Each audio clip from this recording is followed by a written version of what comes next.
to the Blodgett Show. My name is Chris. I'm your host, and you are listening to this week's episode of Storytime Friday.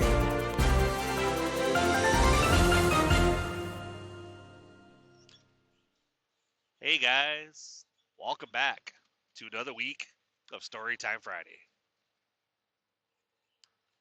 My name is Chris.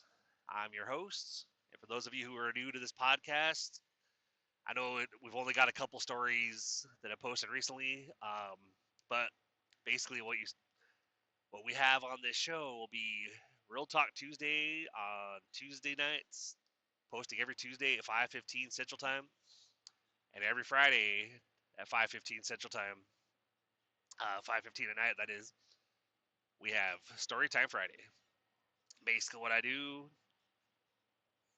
is for Real Talk, we do a random topic.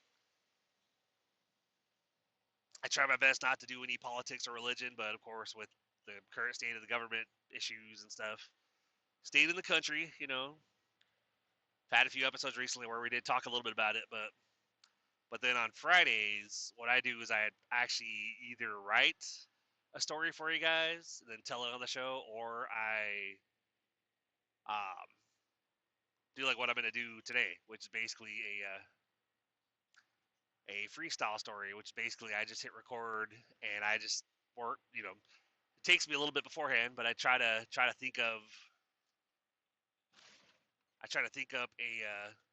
story off the top of my head.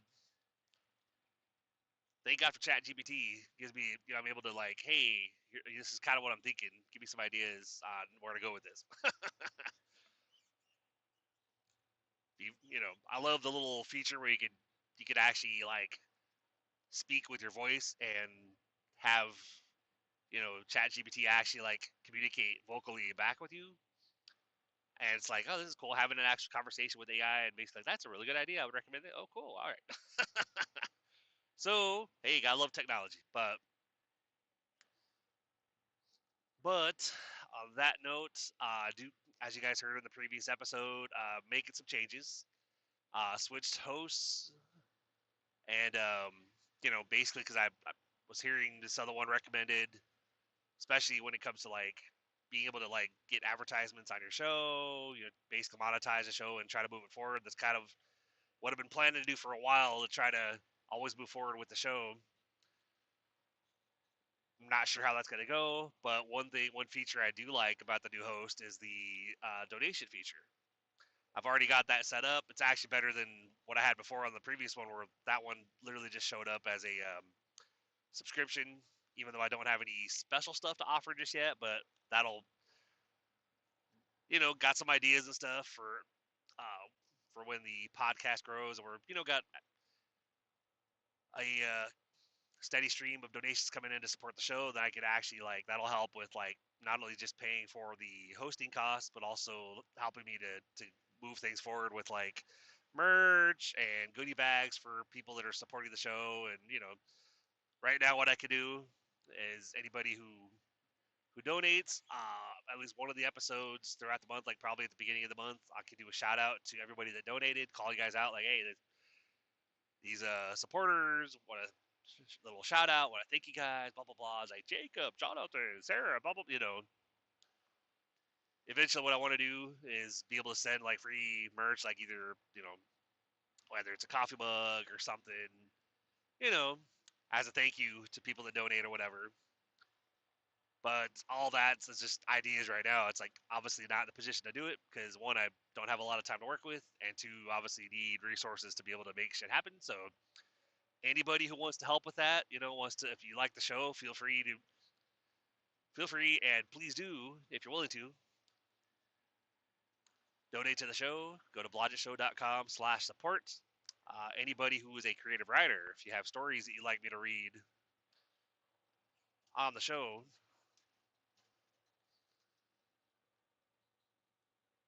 then feel free to send those to me. blodgettshowpodcast@gmail.com.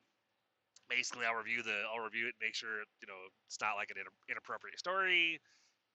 hopefully decent lengths. It could be like hour and a half, or not hour and a half, like 45 minutes to an hour and a half long at least. It could be longer. I don't mind. I've actually done stories that are 3 hours, and as you guys have seen, I try not to. I try to keep them down, but sometimes it ends up, getting away from me and ends up being a longer story. But send your stories to blodgettshowpodcast@gmail.com.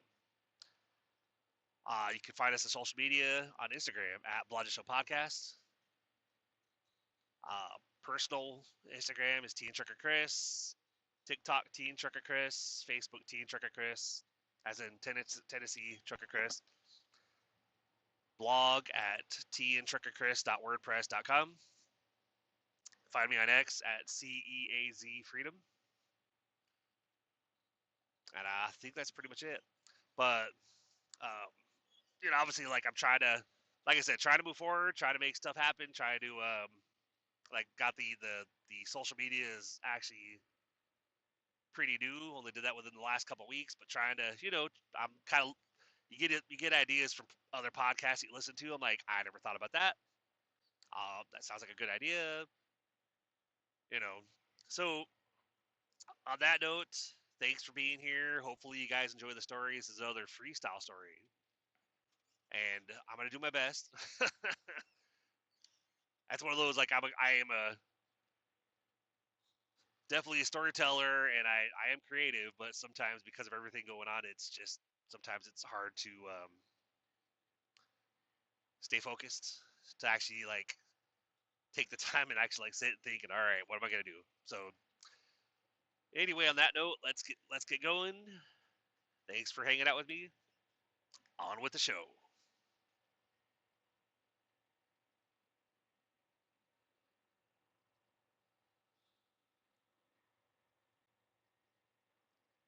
This week's story is called The Chronicles of the Mysterious Time Ship.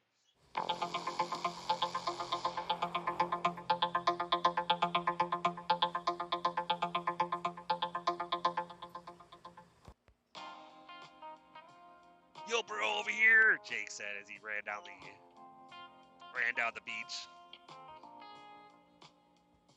Coming at you, Brad said as he threw the football way up in the air.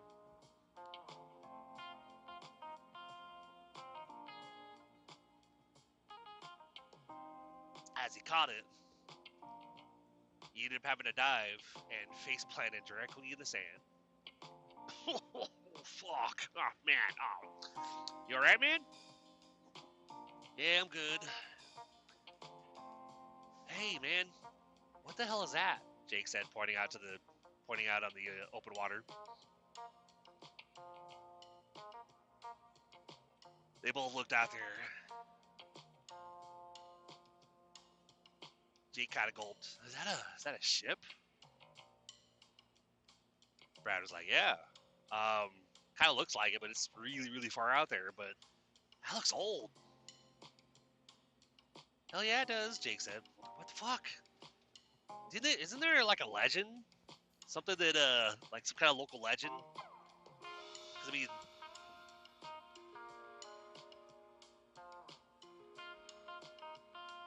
Brad kind of like put his hands on his hips, staring at the ship. Yeah, I think you're right, actually. It, see, how does it go again? Huh. Jake closed the gap between them, coming over, kind of like punched him in the shoulder. I thought it was like, is it like one day a year that they said a ship shows up? Yeah, Jake said. But have you ever seen it? Because I've only heard about it. Brad kind of shrugged. No, man, I've only heard about it. I always thought it was bullshit. Jake laughed, punched him back in the shoulder. Yeah, me too. But it's really weird. Like, I've only heard a couple stories. Like, I thought people are making stuff up, so I'm not entirely sure. Is it getting closer? He said, squinting out the distance. Yeah, I think so. Huh. What do you... Hey, bro, why don't we, like, then point, kind of like looks over his shoulder at a kayak. Jake was like, well, you want to take the kayak out there? Yeah, Brad said. Jake's like, are you nuts? Look how far out that thing is, man.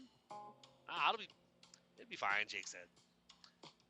All right, I mean, dude, if we drown, man, I'm coming back and I'm gonna bring you back to life and kill you again.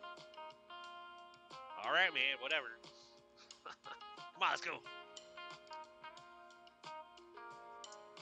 As they turned and ran towards the kayak, Jake looked over towards where the ship was on the horizon. God, that looks like it's like a couple miles out, Jake said. Yeah, man, it's fine. It's close enough. We could get there, Brad said. Here, help me with this. He grabbed a rope attached to the front of the kayak and tossed it at Brad.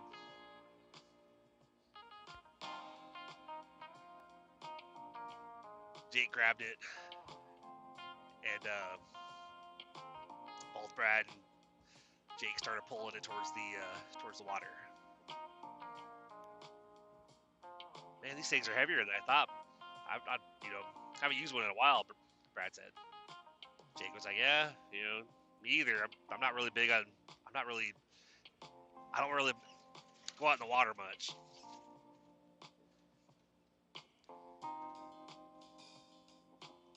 As they got the boat in the water, they tucked the rope inside the kayak. Jake climbed in first, then Brad climbed in behind him. They reached down to grab the paddle. They each had a paddle on both sides, and so grabbing a paddle, they both started to paddle towards it. How far do you think that is? Jake said. Brad's like, I don't fucking know. As they began paddling, they got like quite a ways out. They glanced back like, damn, we're quite a ways away from the shore. It'll be fine, Brad said. Don't worry, man. Don't be a pussy. Oh, shut up, man, Jake said.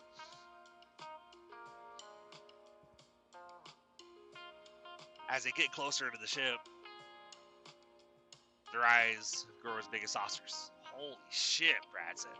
Yeah, man, Jake said. Like, are you seeing what I'm seeing?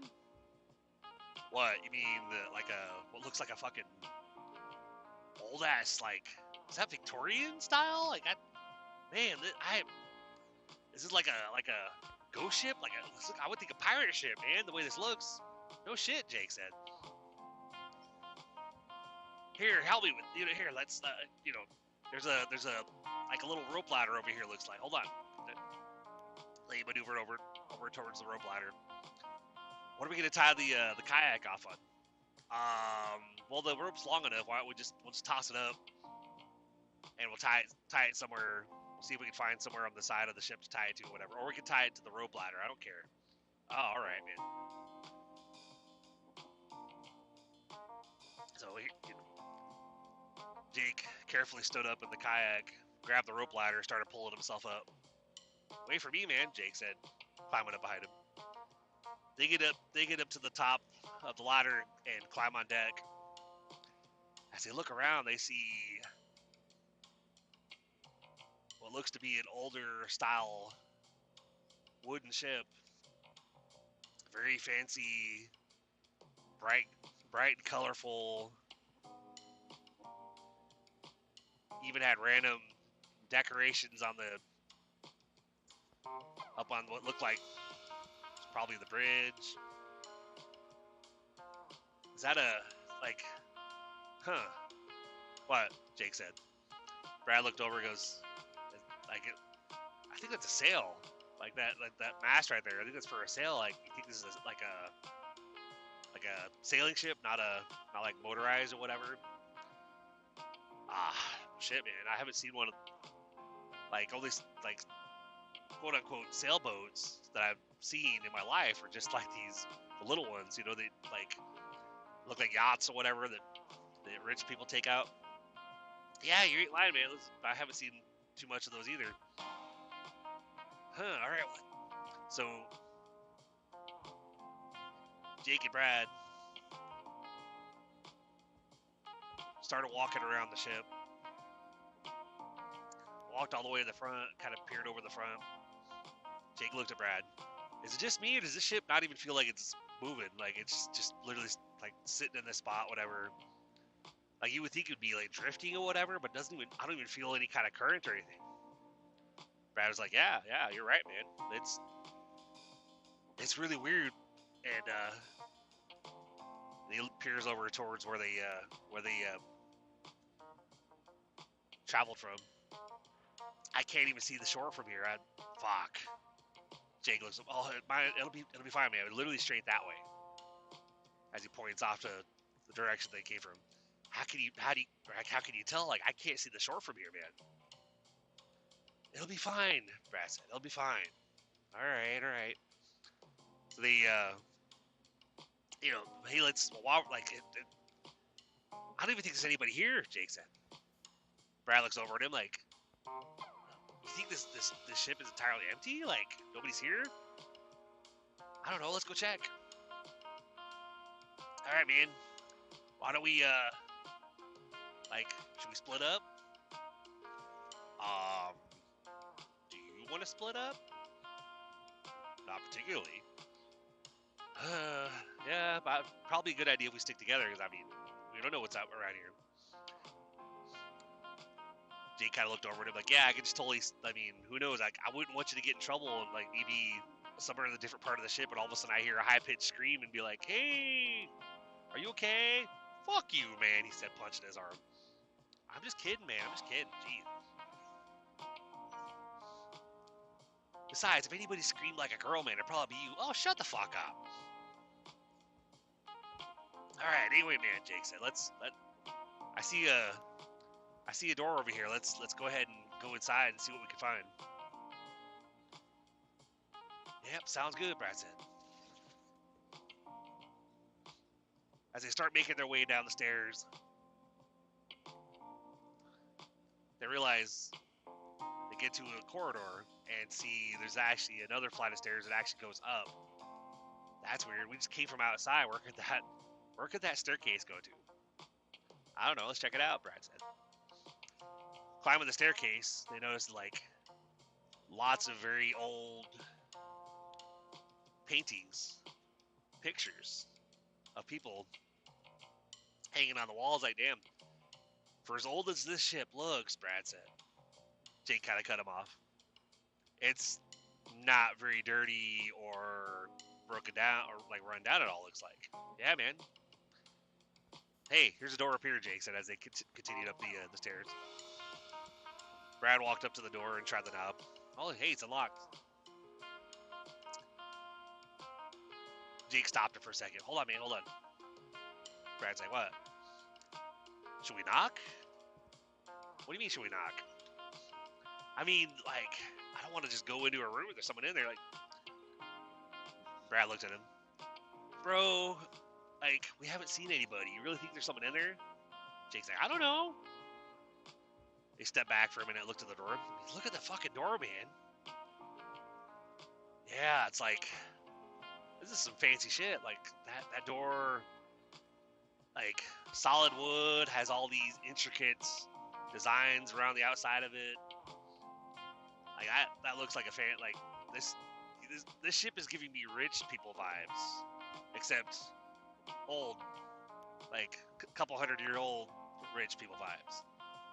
Yeah, it's kind of what I'm thinking, Jake said. All right, man, whatever. Let's go in.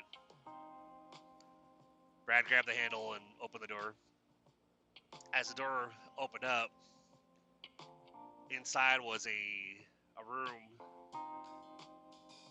without window, or without too many windows. Had one window, and it looked like it was located towards facing the front of the ship. And in this room, all around both sides, were random what looked like newer technology. Check this out, man, Brad said, walking over. Like, what the hell is all this doing on here? Like, this looks like a couple 100-year-old ship, and yet this has, like, this looks like a computer, like a couple computers over here. And look at this, as he walks across the room to look at something else. Like, there's another computer screen over here, has some weird, I don't even know what that is, he said, pointing at the screen. Jake walks over and looks like, yeah, man, that looks like some kind of, like some text, like some language or something, but it's nothing I've ever seen. It doesn't even look like another like language that we've heard of, like Japanese or Spanish or anything. It's like a bunch of symbols or whatever. Yeah, man. They walked over to another part of the room, and over here it's got this little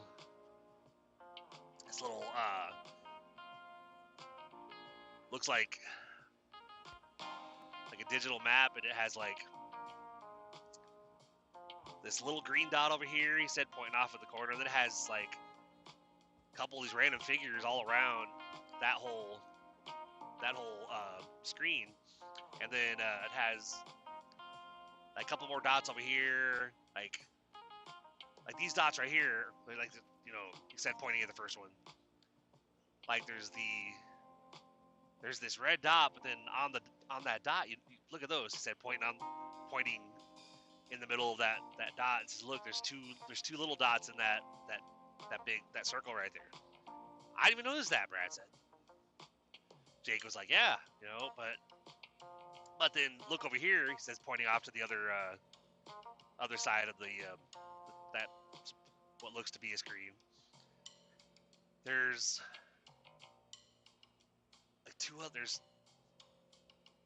like two other little dots over here, but they're not inside of any kind of circle like these over here. You think these are us? He said, pointing at the big circle with the two little dots in it. I mean, I have no idea, Brad said. Dude, I don't. Jake kind of stepped back a little, running his hand through his hair and thinking for a second. Brad looked over to me, okay, man? Jake's like, at this point, man, I just want to get back home, but like, why the hell did we paddle out here, man? Now we're fucking lost. Brad's like, chill out, man, we're fine. Like, the shore can't be that far that way and stuff. It'll be fine.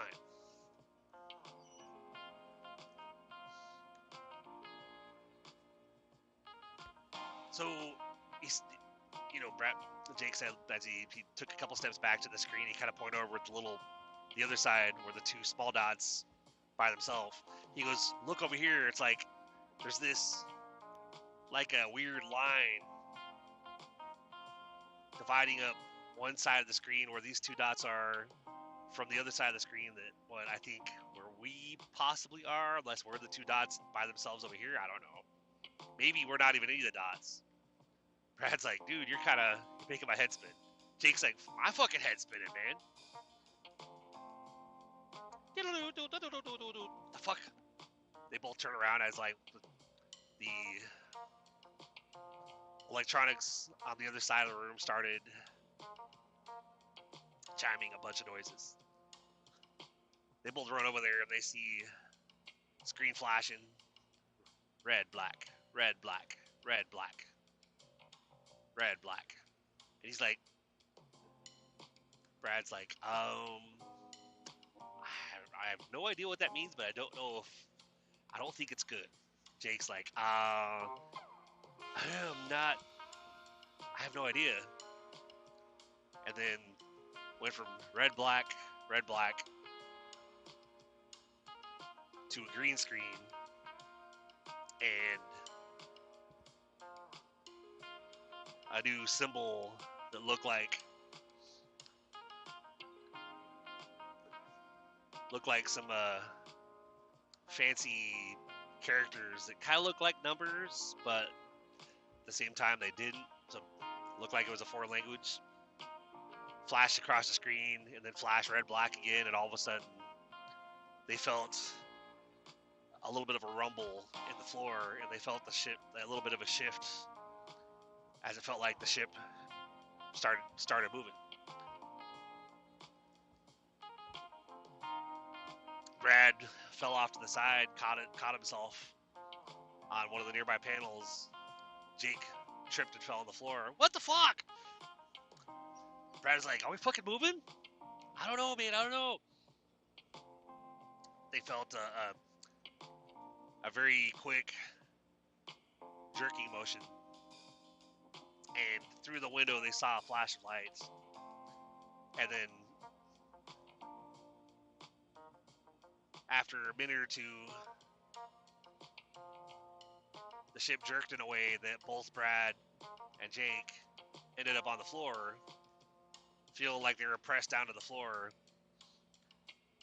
Dude, I can't move, Brad said. Me either, man, Jake said. What's going on? I don't know, man, Brad said. All of a sudden, they felt another shift, and it was like they came to an abrupt stop. Brad and Jake found themselves rolling across the floor and slamming into the wall. Oh, fuck, Jake said. Oh, man, that fucking hurt, Brad said. What the hell was that? I don't know, Jake said. I don't know. Dude, I'm going to go back. I'm going to try to find my way back up top. You know, I felt like we moved, but what the hell, man? I've never I've never been on a ship, but I don't think they move like that. Yeah, I don't think so either, Jake said. Hold on, let's go up there. They left the room and went back down the flight of stairs and went to the first flight of stairs. Made their way up to the top deck. As they came outside, they were initially blinded by the light. What the fuck? Jake said, looking up to the sky a little bit. Oh man, my eyes, Brad said. What the hell? Wasn't it? It was like midday. What the fuck?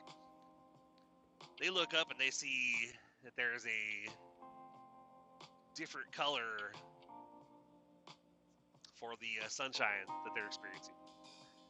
Instead of the usual bright and sunny day, this was where they were now. They were still on open water, no view of land anywhere to be seen. But the sunshine shining on them was more of a red glow, like an orange red glow. Both Brad and Jake shielded their eyes with their hands and walked over to the side of the ship, kind of looking off or whatever, looking down at the water and trying to see if they can see anything. Hey, dude, didn't we tie the kayak over here? Yeah, is it not there yet, or is it not still there? No, Jake said. Like, it was right there on that ladder. Fuck. All right, hold on, relax, man. It'll be fine. Oi! A little help over here? Yeah, seriously. Anybody? The hell is that? Brad said. I don't know. It sounded like it came from the back of the ship. Jake and Brad ran all the way to the back of the ship and looked back there. In the water, they saw what looked like two girls swimming in the water, dog paddling. Dude, am I seeing things, or are there two chicks in the water? Brad said. No, you're not seeing things, man. There's two chicks in the water. Hey, you guys okay? Jake hollered out. Can you get us out of here? Please?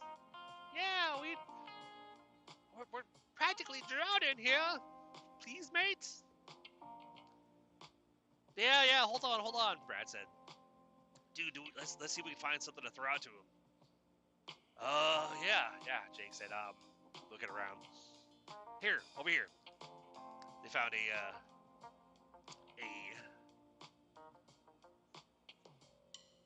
long buoy, or a big round buoy tied to a long white rope.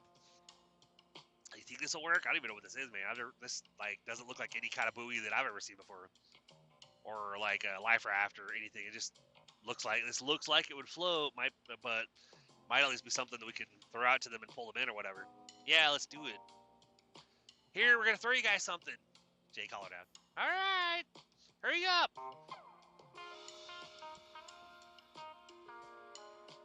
Jake took a few steps back, and then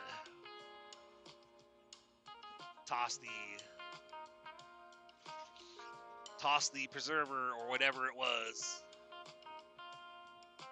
as far out as he could, putting it out near them. Grab it, we'll pull you in, Brad said. Okay. They both dog paddled over to the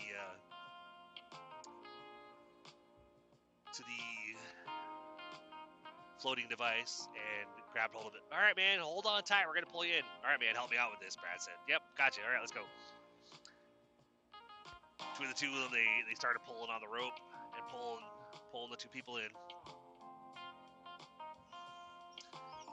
They got them over towards the ship, like, hey, hold on, we're gonna maneuver you guys over this way, because there's actually a ladder, like a rope ladder or something over here.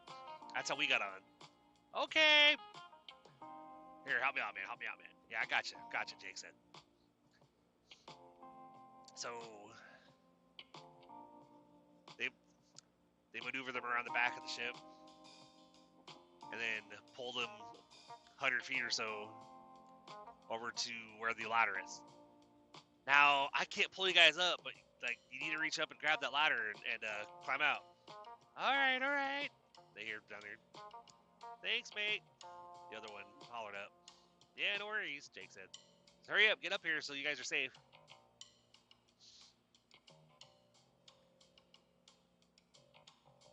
As Jake and Brad stood there and waited, these two ladies, both of them wearing what looked like full gowns, dresses that looked like they were from a different time period, came climbing down onto the deck. One of them had a bonnet still tied to her head, and the other one was wearing white gloves. It looked like they just come out of a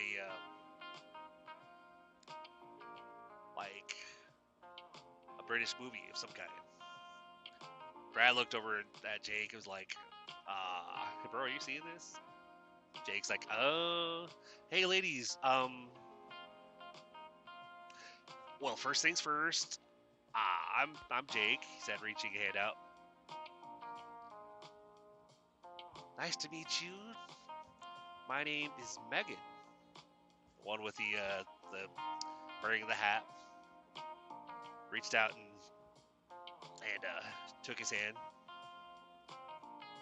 Jake noticed though that she didn't take his hand and shake it like he expected. She took his hand and then kind of waited, like put her hand in his and waited like she expected him to do something. And he was and he raised her hand to his lips, kissed her hand, and that nice to meet you.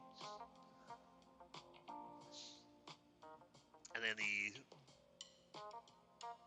other lady, and I'm Lizzie. What are you two boys doing up here? She reached a hand out to Jake. Jake took her hand and kissed it as well. Nice to meet you too. This is Brad. How did we'll answer your questions, but how? And Megan cut him off. How do we get in the water? Yeah, Brad said, looking at her because we aren't anywhere near anywhere, so we're just curious, what you two lovely ladies were doing down there.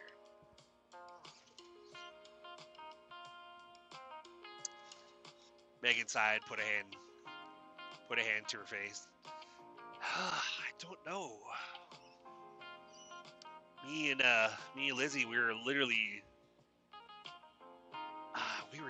just out enjoying our afternoon tea, and looking over looking out at the water, and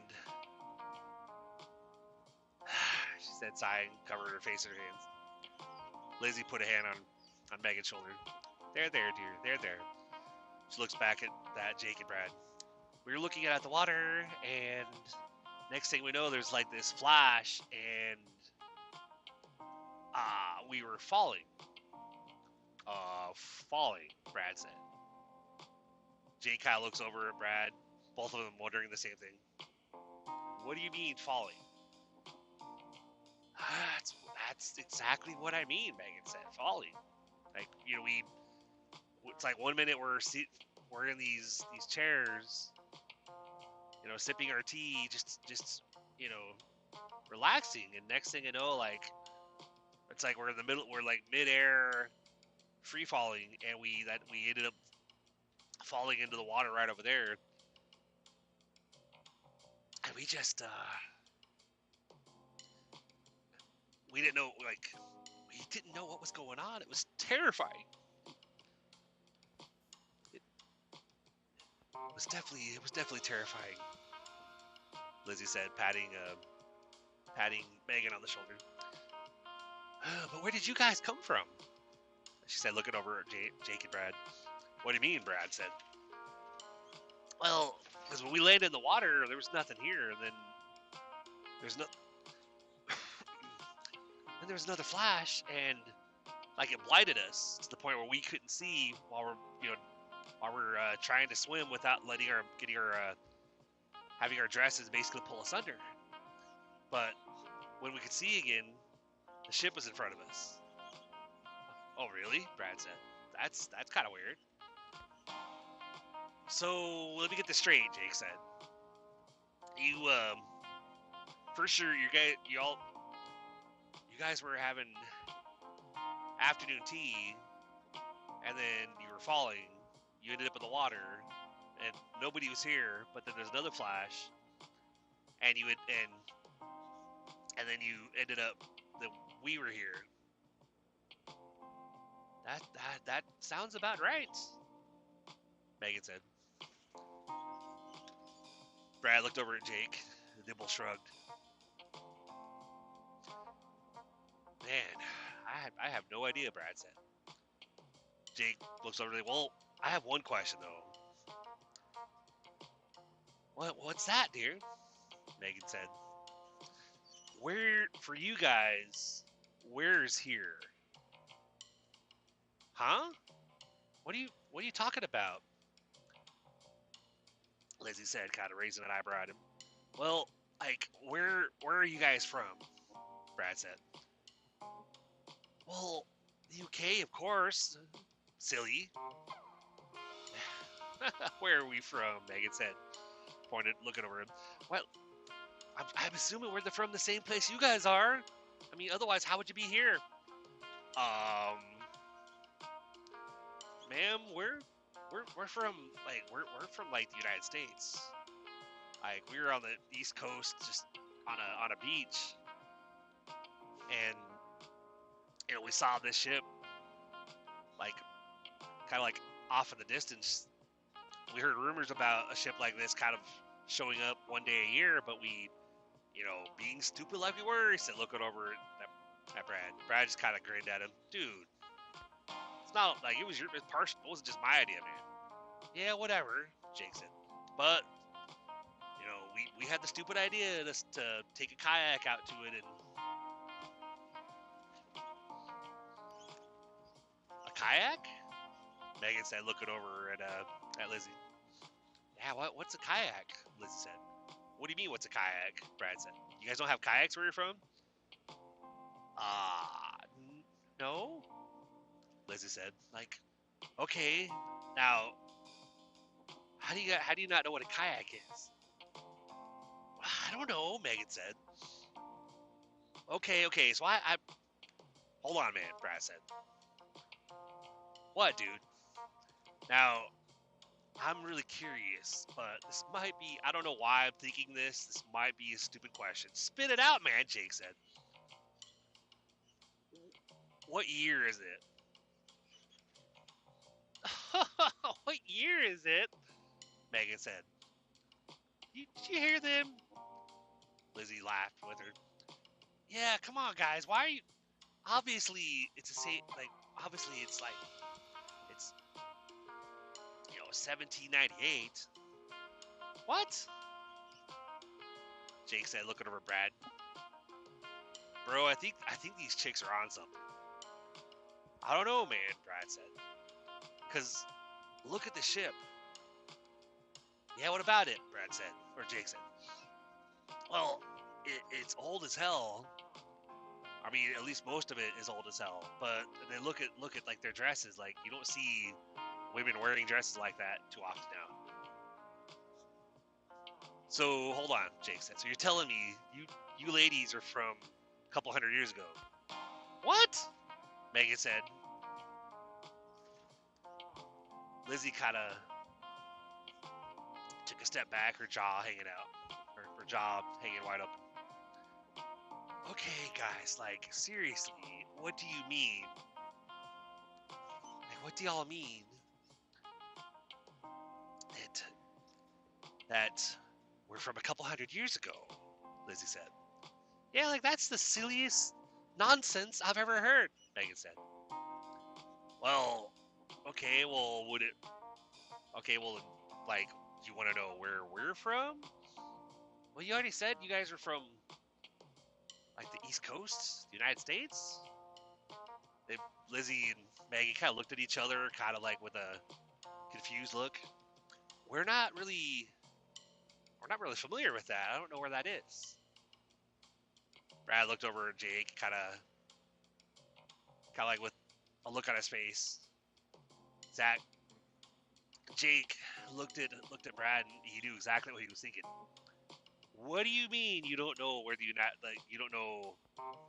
States is? Well, I don't know where that is, dear, Megan said. Okay, wait a minute. Okay, so maybe, Brad said, looking over at Jake.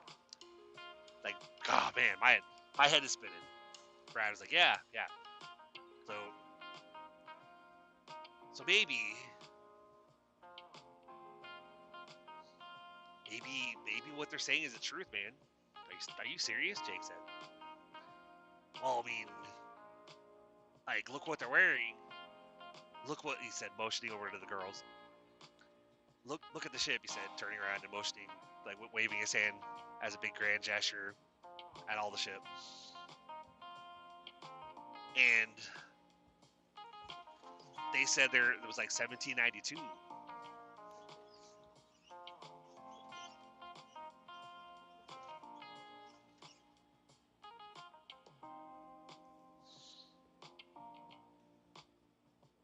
Jake and Brad looked at each other for a minute, and then they looked back at the ladies.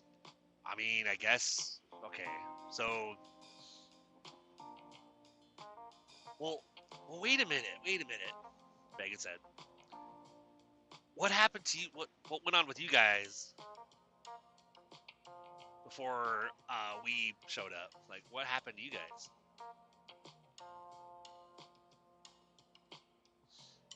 Well, we were in one of the rooms, Brad started, and Jake intervened.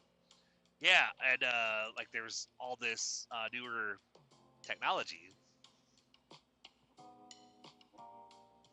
and 1 minute we're in this room, and looks like these computers. Megan looked at him, kind of confused.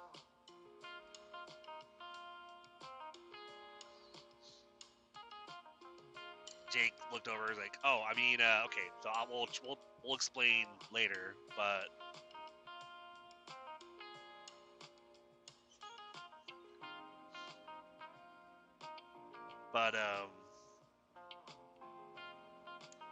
Basically, they're these newer technology that you ladies probably aren't familiar with yet.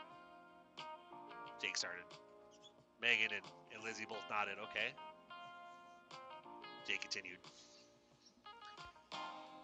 They were looking at all these different things that were coming up on the screens, and next thing we know, we felt a shift. We felt like the ship moved. It moved so fast that both Brad and I ended up on the floor. Oh, dearie me, Megan said. Oh, that sounds just frightful, Lizzie said. Brad and Jake kind of looked at each other. What's so funny? Megan said. Oh, nothing. No, Jake said. It's just the way you guys talk. I mean, no offense. It's just we haven't heard anyone speak like that, like ever. But you know, Megan said. Jake's like, oh no. I'm sorry. Okay. Anyway, um, so we felt the ship move, and it was such a sudden jolt that both Brad and I ended up on the floor. And then there's a bright flash of light that came through the window, and then next thing you know, we came back out here to check to see, to look around, and like the light out here was different. What do you mean the light was different out here? Megan said. Brad was like, yeah, like compared to like what the sun normally looks like. Suddenly he was like, it's this. He points up to the sun. Look at all like dark red. Like it looks like that now, but it didn't look like that before. Huh. I didn't even think about that, Megan said, looking over at Lizzie. Yeah, I didn't notice that. I guess we were too busy trying not to drown out there. I mean, it makes sense, Brad said. Because, I mean, look what y'all are wearing, he said, motioning a hand at them. What's that supposed to mean, Megan said. No, nothing. I'm just like, those dresses, I mean, they're amazing. Don't get me wrong. You guys are so hot. We're hot? I mean, I guess because these dresses are pretty warm, I guess. Lizzie said, no, never mind, Brad said. Never mind. But I mean, what I'm saying, you guys look amazing. Jake's like, yeah, totally amazing. But what my friend Brad here is trying to say, Jake said, is that we were surprised that you guys were able to swim with those dresses because we figured something like that would probably pull you under. Oh, okay. I see. I think I understand, Megan said, looking over at Lizzie. Yeah. And I mean, it was really hard to swim in these, but it's not like we had anything we didn't really have time to change. She said, kind of looking over at Megan and kind of grinning. Oh, I know. Like, yeah, we had so much time from when we were sitting at the table to when we're in the water. It's like, we had so much time. They both chuckled. Brad's like, am I missing something? Jake's like, dude, they're saying that they were 1 minute at the table, the next minute in the water. That's why they didn't have time to change. Oh, okay, I got you, bro. I got you. So anyway, so Brad continued. So yeah, we came out here, and then we heard you guys holler for help, and we the rest is history. Like, you guys know the rest, but only thing I can't figure out is where our kayak went. Megan looked over. Your what? Oh, your kayak. What is a kayak again? I've never in my life ever heard of such a thing. It just sounds dreadful. Lizzie was like, man, absolutely. Brad and Jake looked at each other and kind of grinned. Megan kind of put her hands on her hips. What are you two grinning about? Oh, nothing, Jake. It's just the way you guys talk. No worries. Don't worry about it. It's just, but a kayak is kind of another, kind of like a boat, but really small. So they got like 2 seats, and 2 people get into it. They have this long stick that has these paddle things on the end, and they basically can paddle around in the water. What? Lizzie said. Looks over at Megan. Megan's like, that just sounds dreadful. Oh, it's not too bad, Brad says. Yeah, it just takes a little getting used to, Jake said. But the only problem is, like, we paddle out here, we tied it to that rope we just came up, and then whenever everything switched, and we are somewhere else now, I'm thinking, or when else? Looks over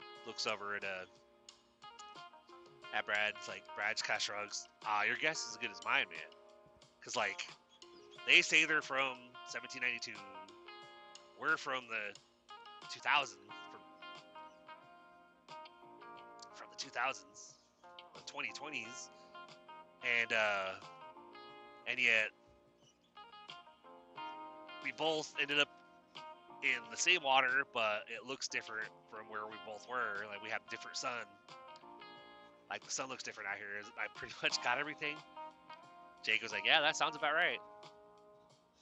Well, what do you guys think it means? Megan said. Well, I don't know.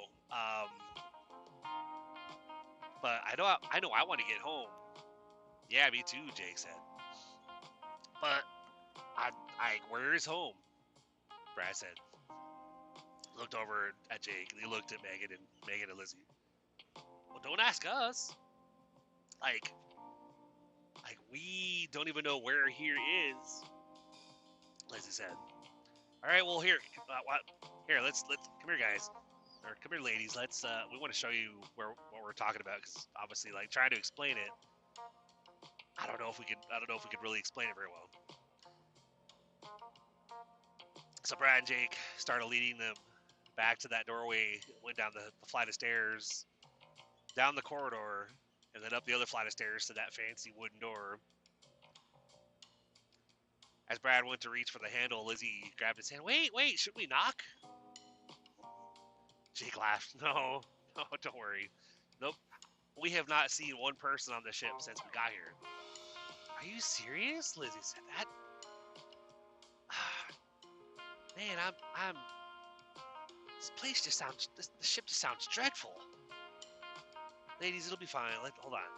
Brad said, grabbing the handle and opened the door. Here, come here. As they walked into the room, they shut the door behind them. Both Lizzie and Megan put hands to their faces and like, oh, what is this? This is the place we were talking to you about, Brad said. This is the, almost looks like a control room. A what? Megan said. What's a control room? Well, it's like, for in the future, when there's newer technology and stuff, ships, like airplanes, Lizzie said. Never mind, Brad said. But yeah, like ships like this, or they sometimes will have like a control room where somebody's in there controlling where it's going, kind of like a captain. Oh, okay, I see, Megan said. Oh, yeah, it makes sense, Lizzie said. So, we think that's what this place is, kind of a control room, but there's nobody here. So we're not sure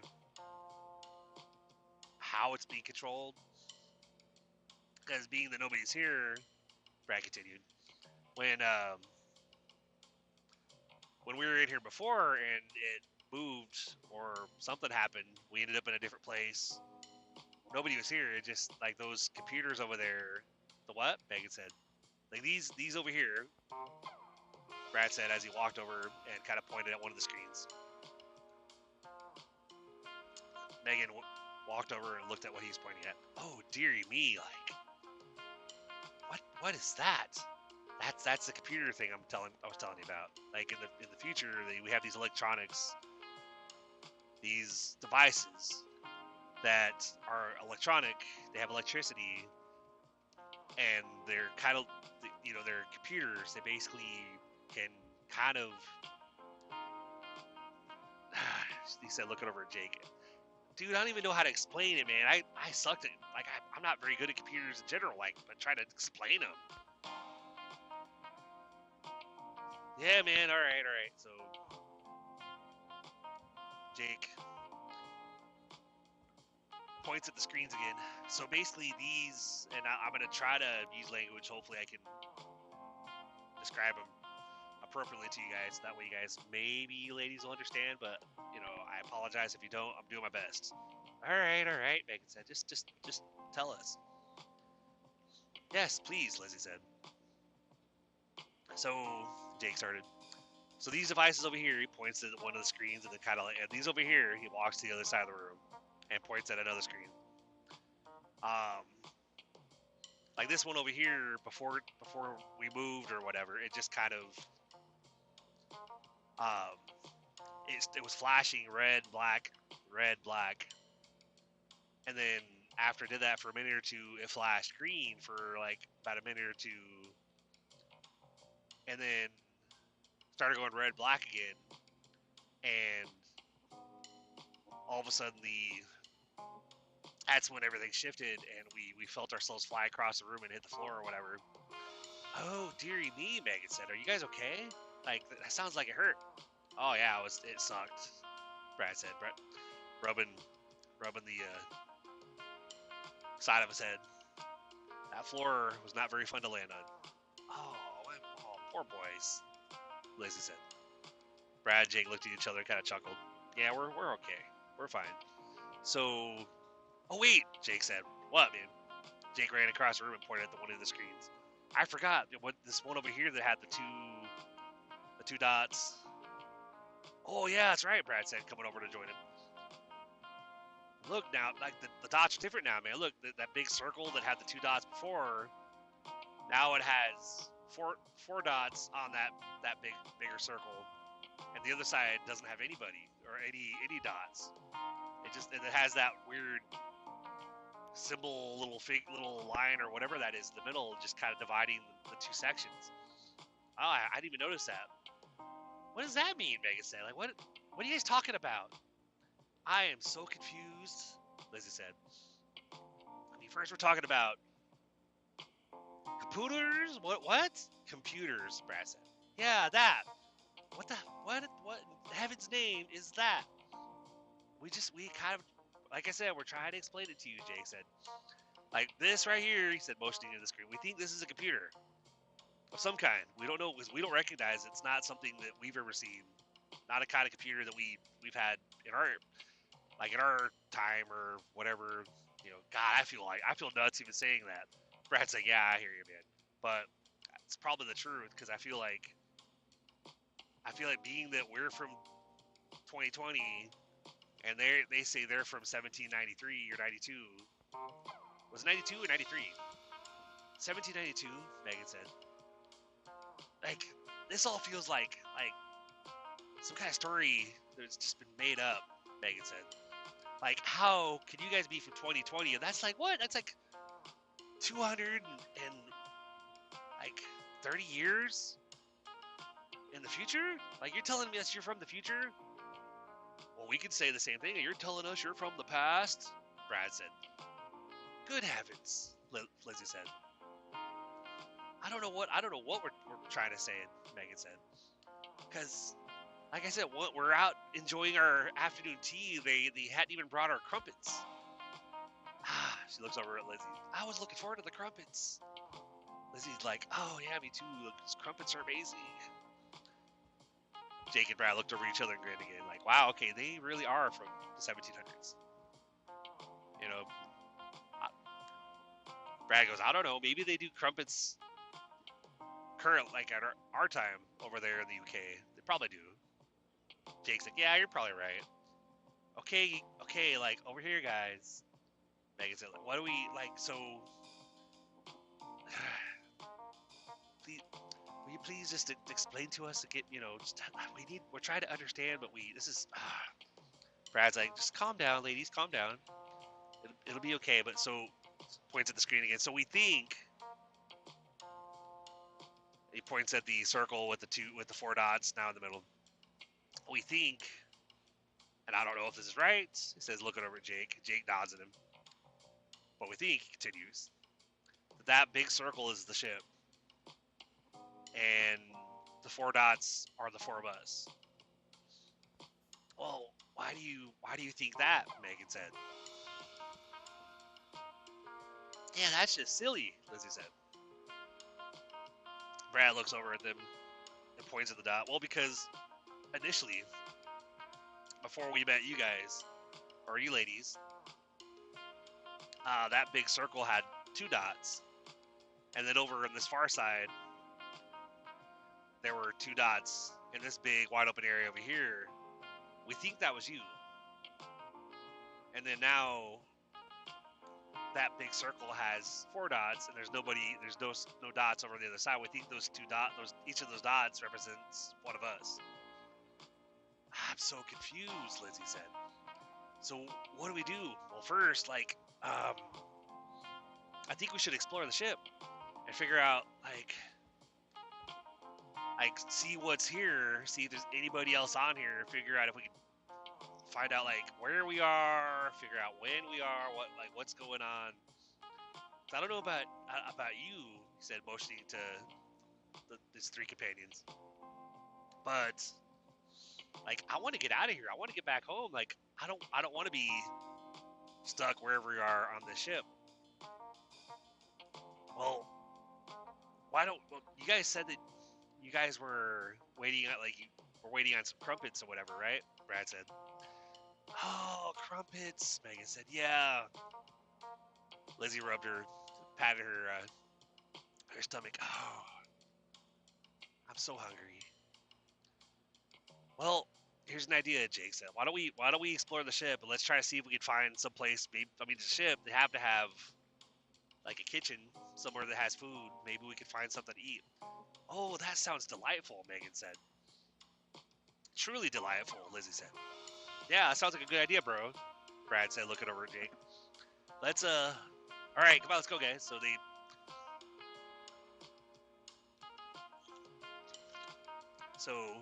the 4 of them left the room, started down the flight of steps, and they got to that corridor that they first walked down. They walked a little ways down the hall, and they realized there's a couple other hallways to go down. So what do you think we should do, Brad said? Do you think we should split up and look around the ship and then meet back up here in a little while? I don't know, bro. Brad said. I don't know if splitting up would be a good idea. Well, why not, man? Jake said. There's nobody here. What's gonna happen? I don't know. We get lost, never find our way back here. Brad said, chuckling. All right, man. Well, how about this? We won't split up, but we'll go down. We'll all go down the same corridor, but then as we're going down there, we're checking out rooms. We might split up slightly just to kind of check out little rooms, but not really getting too far away from each other. How about that, man? Jake said. Yeah, that sounds like a good idea to me. What do you think, ladies? I guess, Megan said. Yeah, I guess that sounds okay, Lizzie said. All right, let's go. So they walk down that corridor. How about we go down here? Brad says, pointing down the hallway. All right, lead the way, boys, Megan says. So they start walking down the hall, and they come to the first couple of rooms. And first thing they notice, these rooms still have fancy wooden doors. Not quite as fancy as what they deemed the control room. All right, so just stand back. I'm gonna open this door really quick, Jake said. Be careful, Megan said. Yeah. All right, here goes, Jake said, turning the knob and pushing the door open. As the door swung open, they peered inside what looked like to be a very ornate, very fancy stateroom. There was a bed off to one corner that had a very fancy headboard and footboard. There was a wooden desk right beside the bed. And there was what looked like to be a bureau off in the other corner.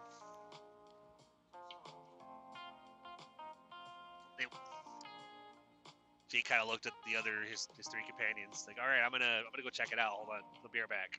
Be careful, man. Brad said. Jake goes in the room and kind of goes and sits on the bed, and then walks over to the armoire and opens it. Sees it. There's a bunch of clothes hanging in the armoire.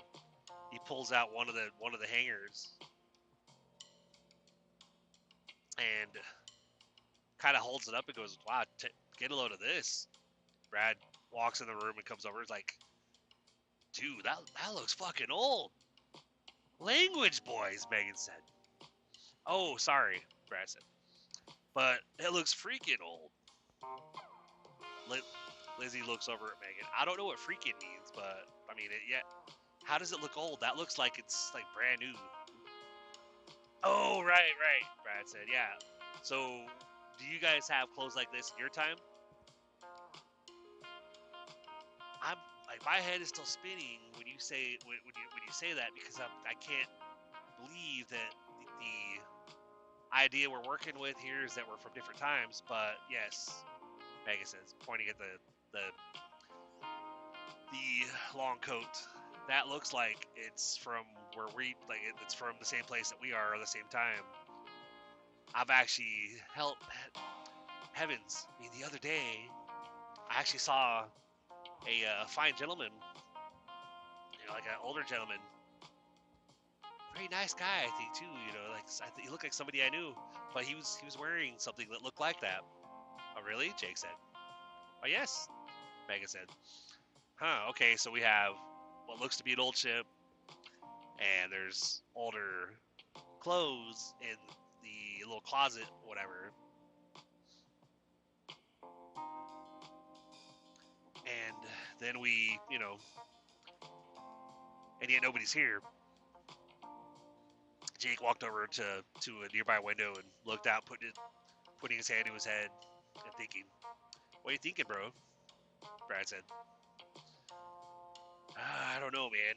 I don't know. I'm It's like, I think we should explore more, obviously, but yeah, let's go check out some other stuff, because I still feel like I don't know what's happening." All of a sudden, they felt a rumble in the ship, and they could hear beeping.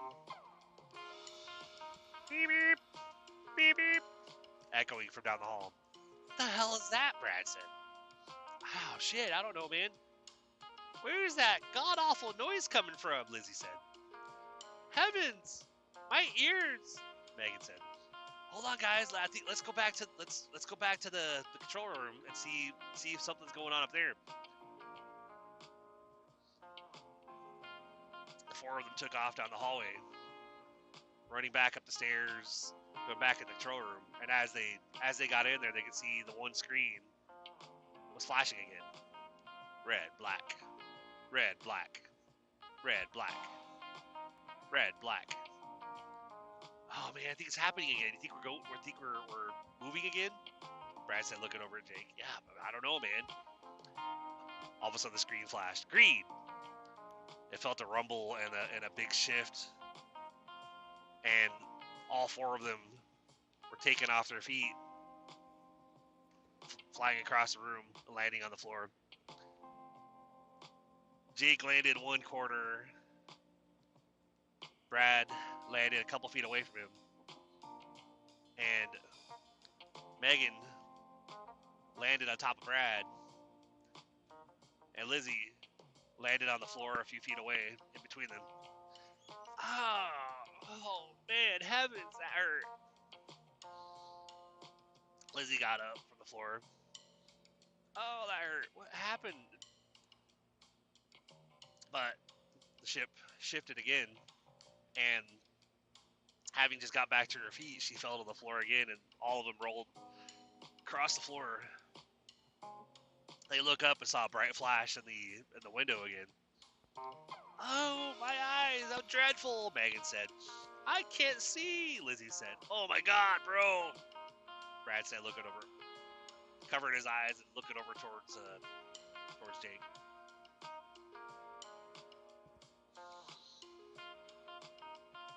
After a few moments, which felt like an eternity, but only lasted a few seconds, the movement, the rumbling, and the loud noise, and the bright lights faded, and everything was calm again. Jake pulls himself to his feet, looks down at Megan, still laying on the floor. He extends his hand down. "Can I help you up?" why you're such a gentleman? Thank you, Megan says, taking his hand and letting Jake help her to her feet. Brad dragged himself to his feet and comes over to Lizzie.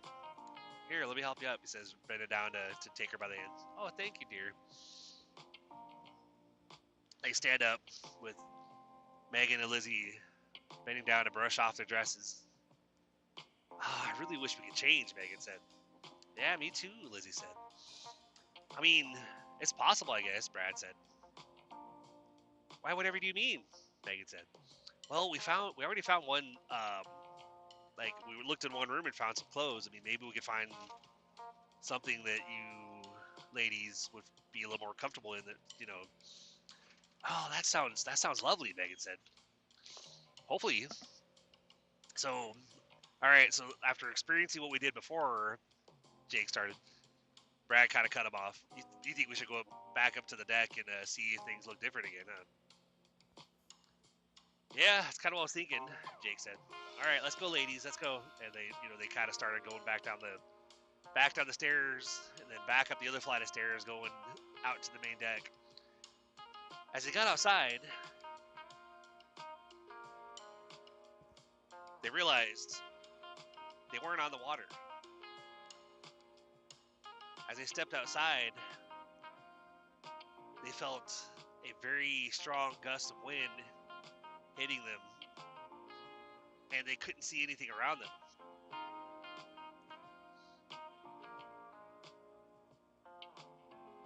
Jake's like, what the fuck? Runs over to the side of the ship. Oh my god, bro, you gotta see this. What? Brad said. Comes over and they're like, holy shit. Hey ladies, come here. Is it safe? Megan said. Yeah, I'm a little bit scared, Lizzie said.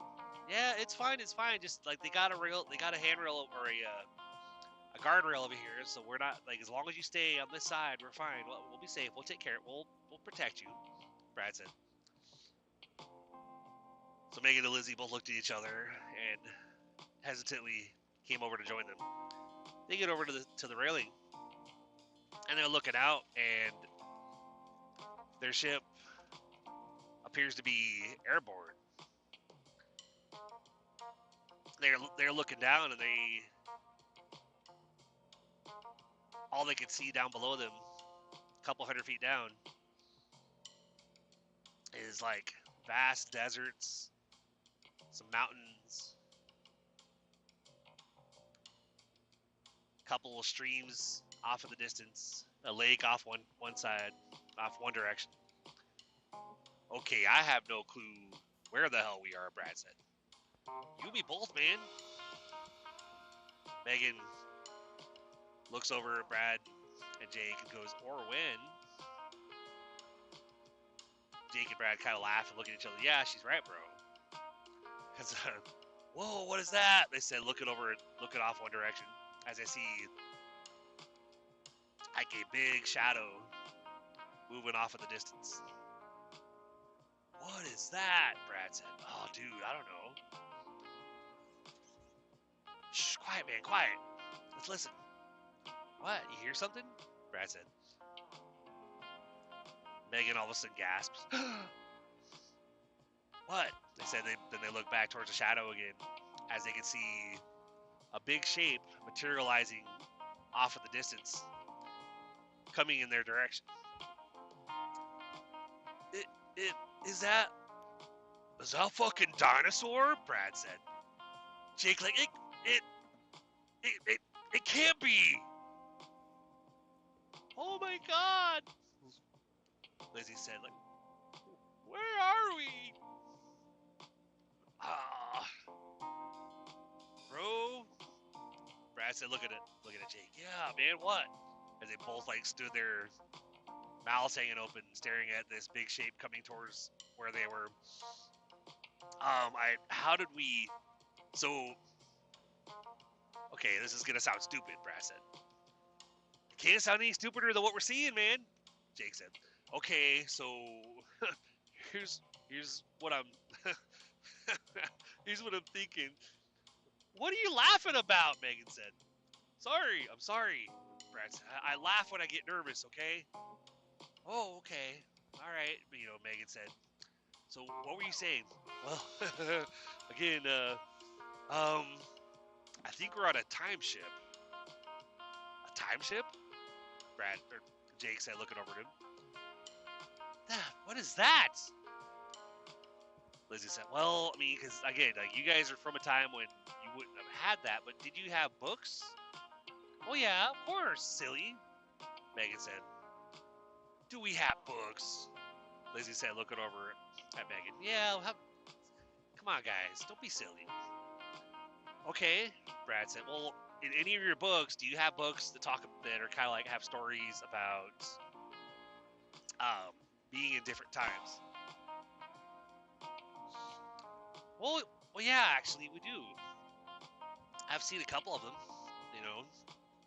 Yeah, I love to read, Lizzie said. I've read a couple books about being in different times or whatever. Never about being on a ship or a vessel or whatever this is. But yeah, we have books like that. Okay, all right, Brad said. Well, just imagine that what you read in those books, that's us now. That like somehow this ship, he said, turning around and motioning with his hand, that this ship is somehow traveling through time, and we're back way, way back in time. Like how far back? Megan said. Like prehistoric. Like that's a dinosaur down there. Oh dearie, Megan said. The four of them went back to the railing again and peered down. Jake looks over at Brad. Well, at least he can't get us from up here, right? I hope not, unless T-Rexes can fly. Brad said, looking over at him. T-Rexes? Megan said, yeah, that's what kind of dinosaur that is. You guys don't have anything in your time talking about dinosaurs? I'm not sure, Megan said. I mean, maybe. I mean, I know I've never read anything about them.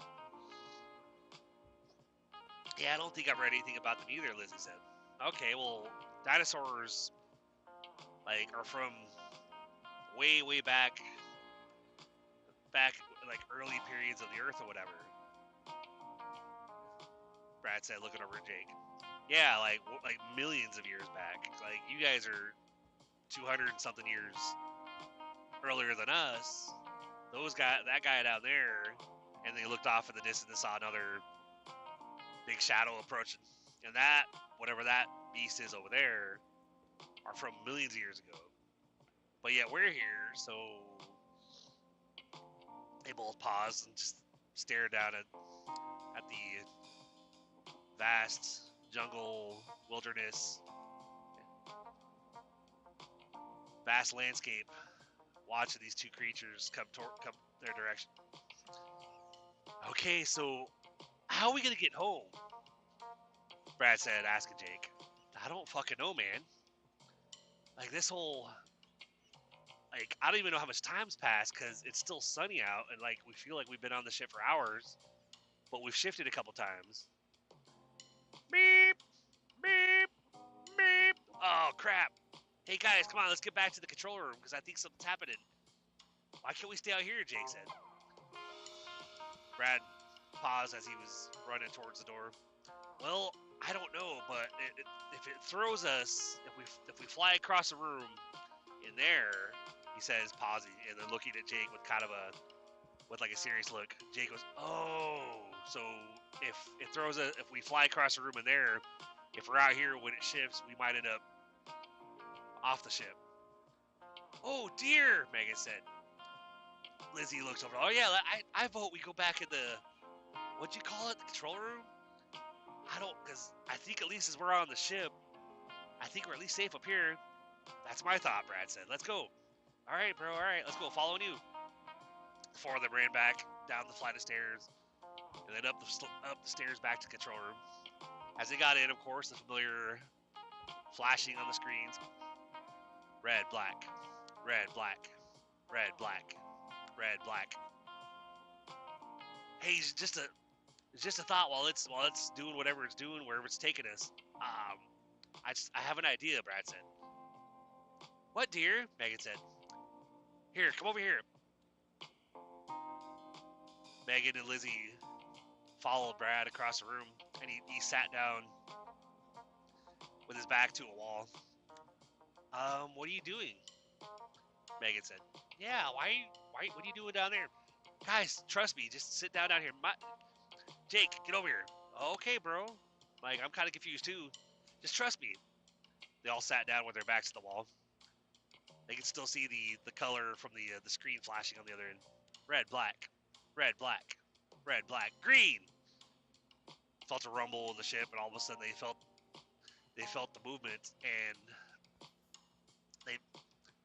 Brad looks over at his three companions. Out, guys, put your head firmly against the wall. Just trust me. Oh, okay. Jake says. Oh, all right. Megan says and looks over at Lizzie. They felt the shift, and they felt their whole bodies kind of shift as if they would have flown across the room, but instead they just kind of slid a little bit to the side from where they were sitting. And then after a couple minutes, felt like forever, all of a sudden there's a bright flash in the window again, and the screen went dark again. Jake looks over at Brad. Bro, that was a good idea, man, because, like, we've already been thrown across a room, like, what, 3 times now? 2 times? I don't even fucking know now. So, I vote whatever that is happens. I think we should do what you just had us do. I think we should sit down over here, so that way we're safe, and hopefully we don't fly across the room, because one of these times we'll probably get hurt. Brad looked over and like, yeah, that's kind of what I was thinking, man. That was a good idea. Megan says. Truly, Lizzie says.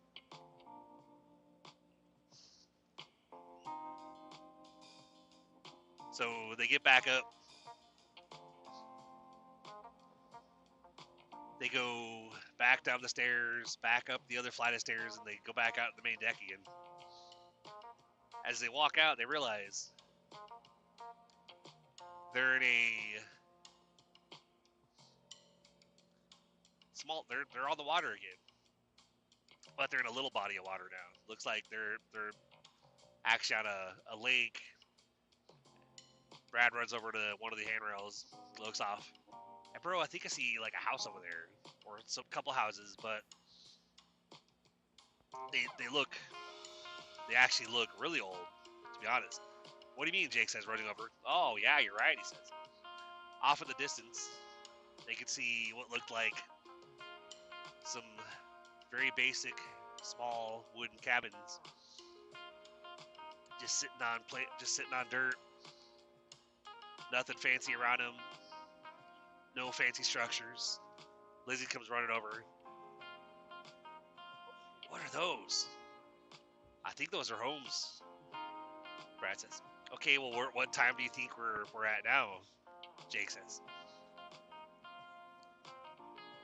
Lizzie comes running over. Like, so, yeah, I was wondering what time, like, I guess the question would be, when do you think we are now, guys? Jake said, I'm not sure. I wish we could control this ship. I just feel like it's just bouncing us all around time, and yet, like, anyone else worried about not getting home at this point? I'm a little bit nervous, bro. Brad said. I'm terrified. Megan said. Hey, I'm very scared too. Lizzie said. Like, all right, I know this is kind of not the greatest time, but can we please go try to find something to eat? Lizzie says. Oh yeah. Brad says, looking over at Jake. Let's do it. Let's go explore some more and see if we can. I don't. He looks off towards the houses. I don't even see anybody over there. Even if there were, I don't know how we'd get to them. Because, like, the ship's not moving across the water. It literally, whenever we've shifted, it seems to just be stationary. And I don't know, are we observers? Jake said. I don't know, maybe, bro. Brad said. Anyway, guys, can we please go eat? Lizzie said. Yeah, let's go. So they make their way back down the stairs and go down the corridor again, and then take that first hallway again. Well, we've already looked in here. Actually, hold on, I have an idea. They go back in that first room again. He opens the armoire again and starts flipping through the clothes that are hanging. Ladies, come in here really quick. Like none of these clothes look like anything that I'm familiar with, but if they're from your time period, maybe you can find something that might be a little bit more comfortable than your dresses. That sounds marvelous, Megan said, coming over. Lizzie came in the room and made her way over to room 2. Brad stepped back. They started looking through the clothes, and they pulled out a couple of hangers that actually had some what looked like dress pants for like a women's pantsuit. They looked at it kind of funny, like Brad kind of looked over at Jake and looked back at Megan. What is it? Like, what's the deal? Megan said, well, we, like, only where we're from, women are pretty much always in dresses. But I mean, the men wear pants. Brad's like, you ladies have never worn pants? Lizzie's like, no, never. Jake's like, well, I mean, there's no harm in it right now. Like, just pick something, pick anything out of here that would be comfortable, like, you know, a shirt, you know, pants. Might have to wear the shoes you're wearing. I mean, you would look pretty funny with those shoes with any of these clothes, but I don't see shoes in here. So Megan's like, yeah, you're probably right. Okay, here, Lizzie, let's pick out some clothes. Can you guys give us some privacy, please? Oh, of course, Brad said. Here, Jake, let's go. They went out of the room and closed the door. Stood outside talking. Brad looks over at Jake as they're standing outside the door. So, bro, this is some fucked up shit, huh? You're right, man. Jake says, like, I'm trying to think of what we need to come up with a plan, because, like, we have to get back home. Like, obviously, like, I don't think we're ever gonna get home at this rate. Like, we're never, like, just waiting for this ship to travel, to shift whatever it's doing. I don't know. One, I don't know how we would even know if we were back at our time. Brad's like, oh, you know what? I didn't think about that. You're right. Because unless we appeared back where the ship was when we kayaked to it, then I don't know if we'd recognize it. Jake's like, yeah, you know, that's kind of what I'm thinking. So, I mean, maybe we'll find, maybe there's more than just that controller. Maybe there is someone somewhere on the ship or something that can kind of help us to figure out, one, where we are, and two, maybe how to control the ship to get back to where we want to go, or where we need to go. Brad's like, yeah, sounds good. So basically, we should just keep exploring and see what we can find, huh? Jake turned and knocked on the door. Just a second, Megan said, calling him. All right, just checking on you guys.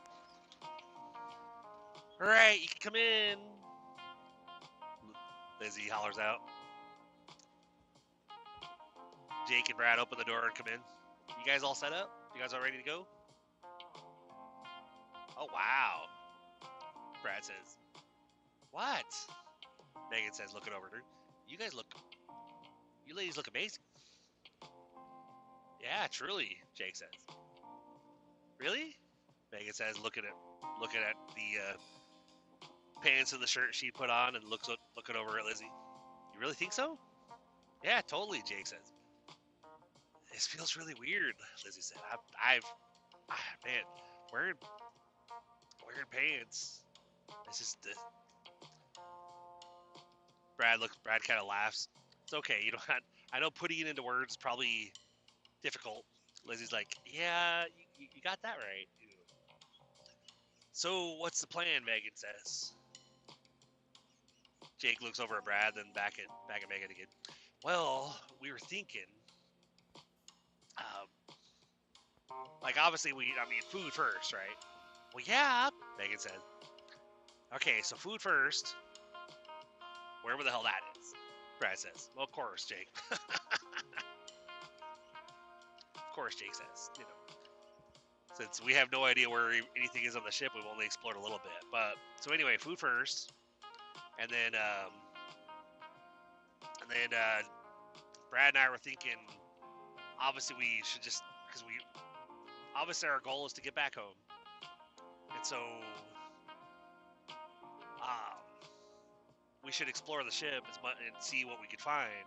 Maybe there's something here that we're missing, like, you know, because obviously, like, right now we're just shifting between different time periods and ending up at different locations, and I don't know if we'll ever get home that way. There's got to be something here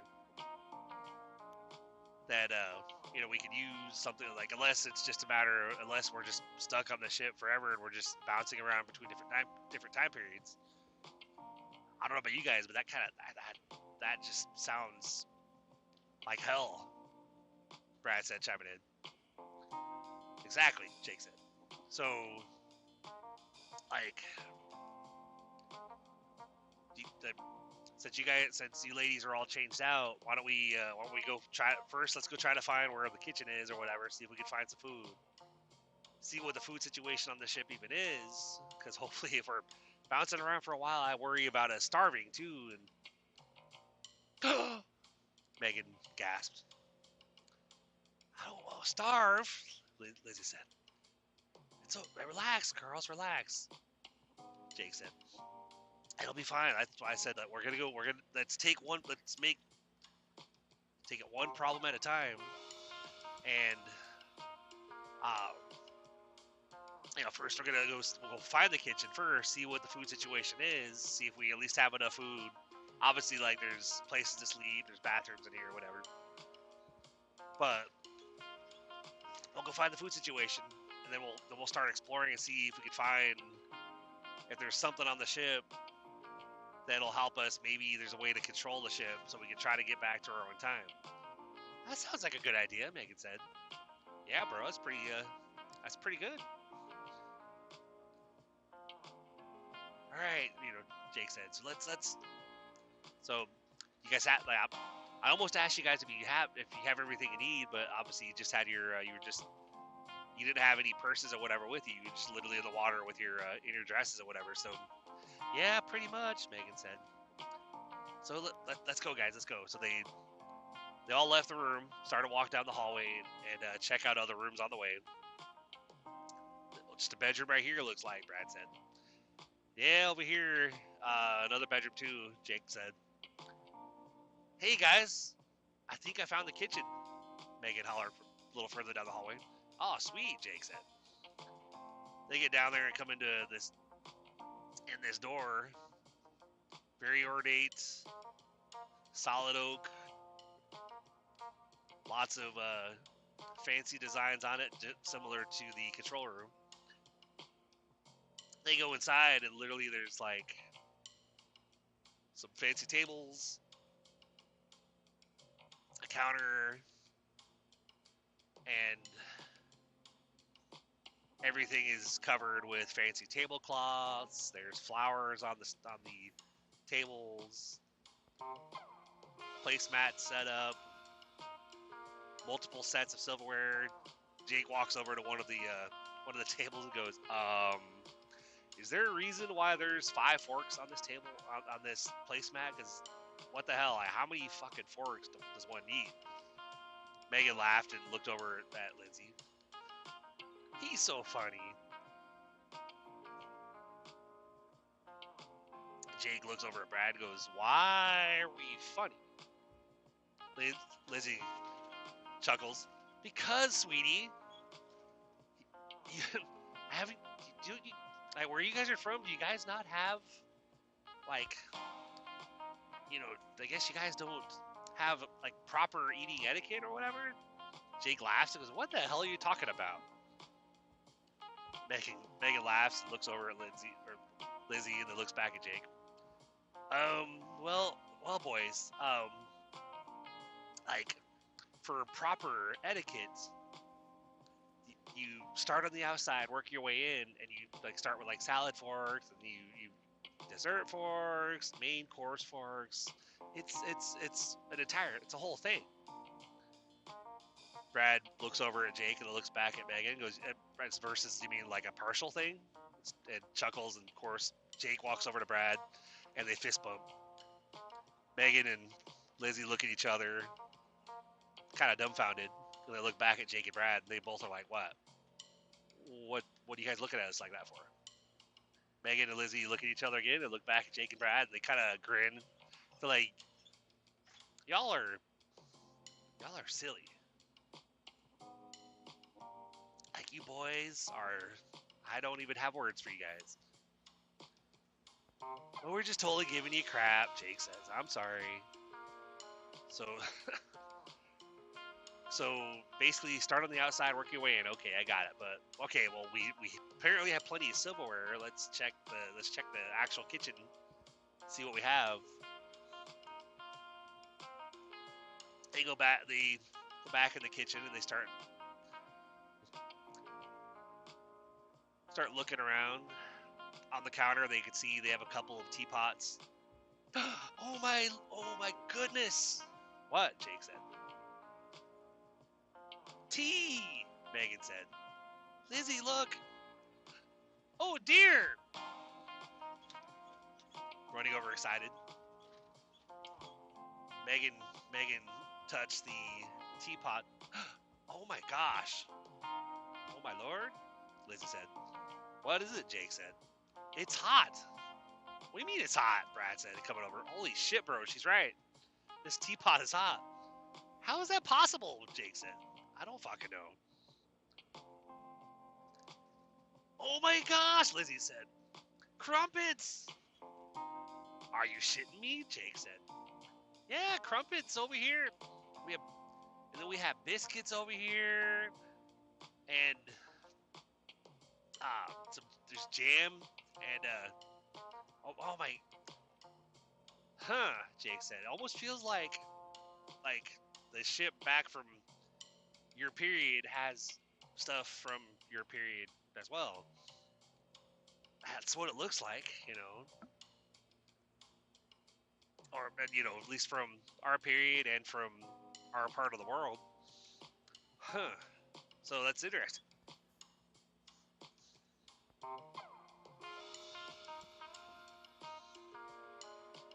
So, what should we do? Brad said. "Well, I'm just going to dig through some of these cabinets, see what they got." They look over, and Lizzie and Megan were already munching on the crumpets and having some tea. "I don't know if I want crumpets, man," Brad said. "Yeah, me either. I'll see if they have anything else back here." They looked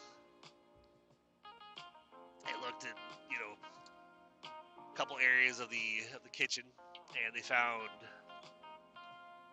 Oh, look! It looks like there's actually that's weird, for having stuff from the, UK or Britain or wherever these ladies are from. Looks like they also have. Look at there's a fridge back here, bro. "Really?" Brad said. "What's a fridge?" Megan said. "Oh, that's right. Yeah, you guys, well, fridge is it's a big thing that keeps things cold. Like, you're probably about 200 years from when they actually invent them." "Huh, interesting," Lizzie said.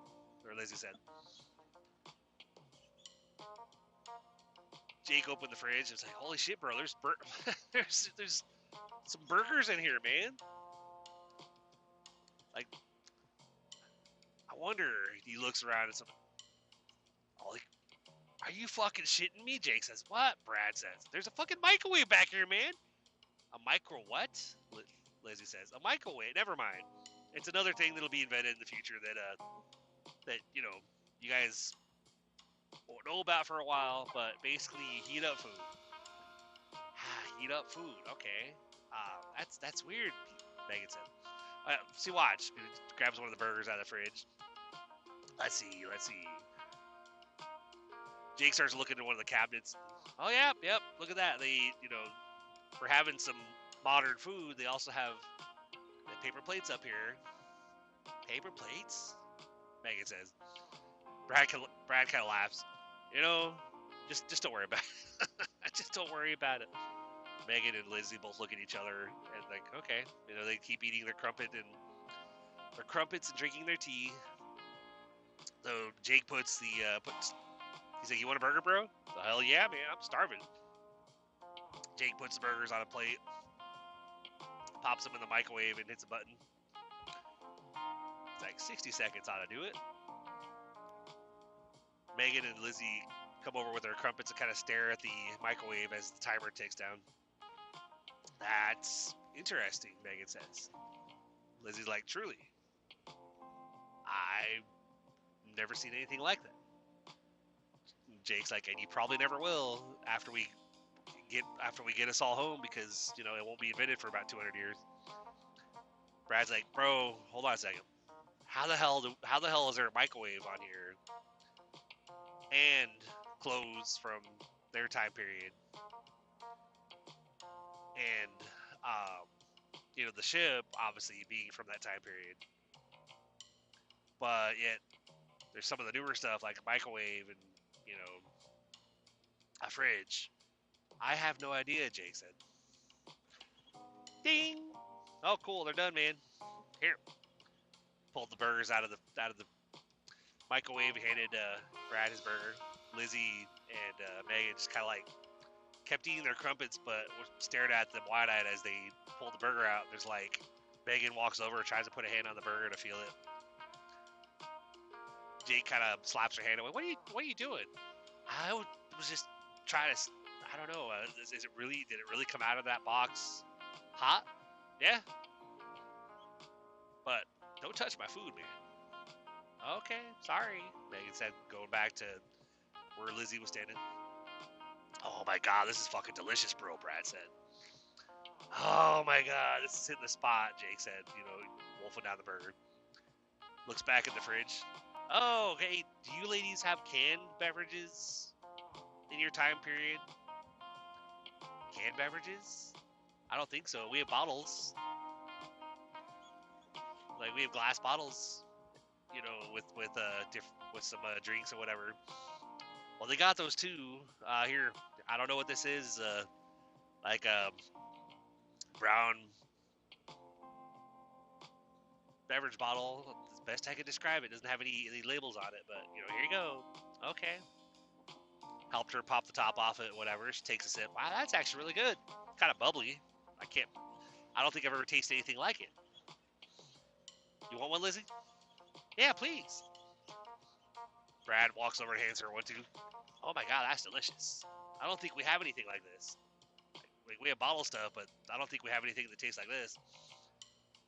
All right, guys. Well, let's finish up having some, eating our food or whatever. Let's see what we can.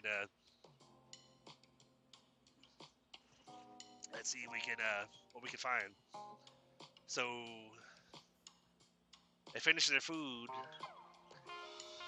and they start making their way down the hall again.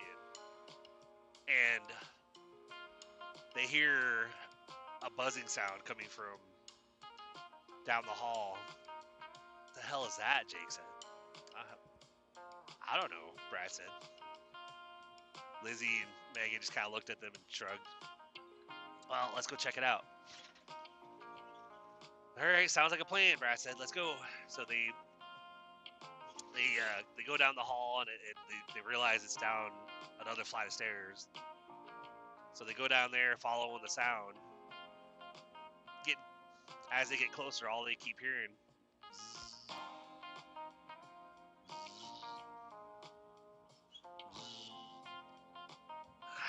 sounds like a fucking buzzing sound, doesn't it, Brad? Yeah, it sure does, man. They get down the hall, and they as they approach where it's coming from, there's a one of the doors that they assume is a bedroom door. But as they approach it, there's a bright blue light coming from under the door. Bro, Brad said. I see it, Jake said. We're not going in there, are we? Megan said. Do you want to get home? Fine, Megan said. But let's be careful, please, guys, because it's only the four of us. I don't want anything to happen to any of us. All right, Jake said. Should we knock? Brad said. Do you want to knock? Jake replied. Not really, Brad said. All right, well, on the count of three, we're just going to open the door, all right? Oh, I'm so scared, Megan said. It's going to be all right. Hold on, guys. Hold on. Just stand back. Stand behind me, whatever. Jake slowly turned the knob and flung the door open. Inside, all of a sudden, they saw a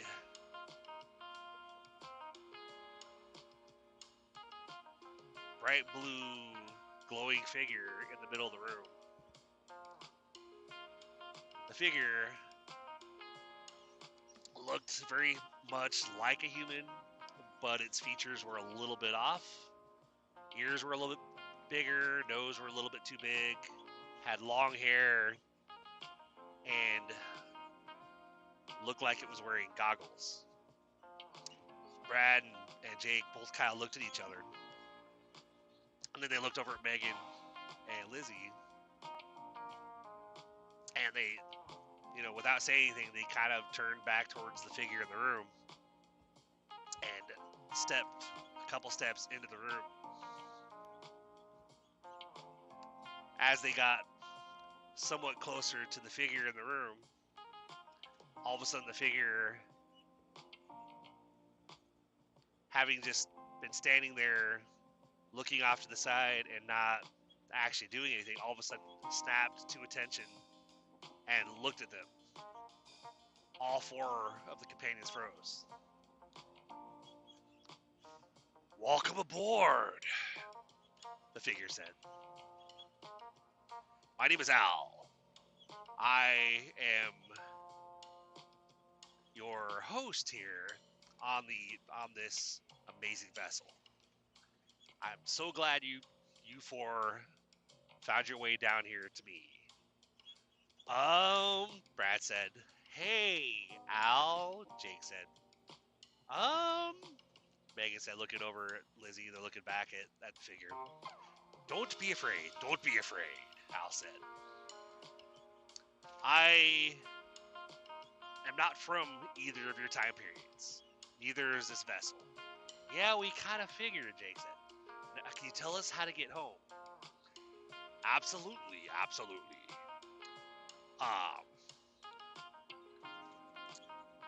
What you guys have to do is you each have to take a turn at I know you guys have seen the control room already. Yeah, we did, Jake said. Okay. On the one side of the room, the figure said, and I'm motioning off to one side of the room they're in as if the control panel was over in that room. The one screen where you remember seeing the dots. Yeah, Brad said. What about them? Well, on that screen, basically what you do is you literally press in certain spots on that screen, and then you put your entire hand flat on a certain part of the screen, and it activates it for the shift, for the vessel to do another shift to another time and location. All four of you have to do this at least once, and then the next two locations will be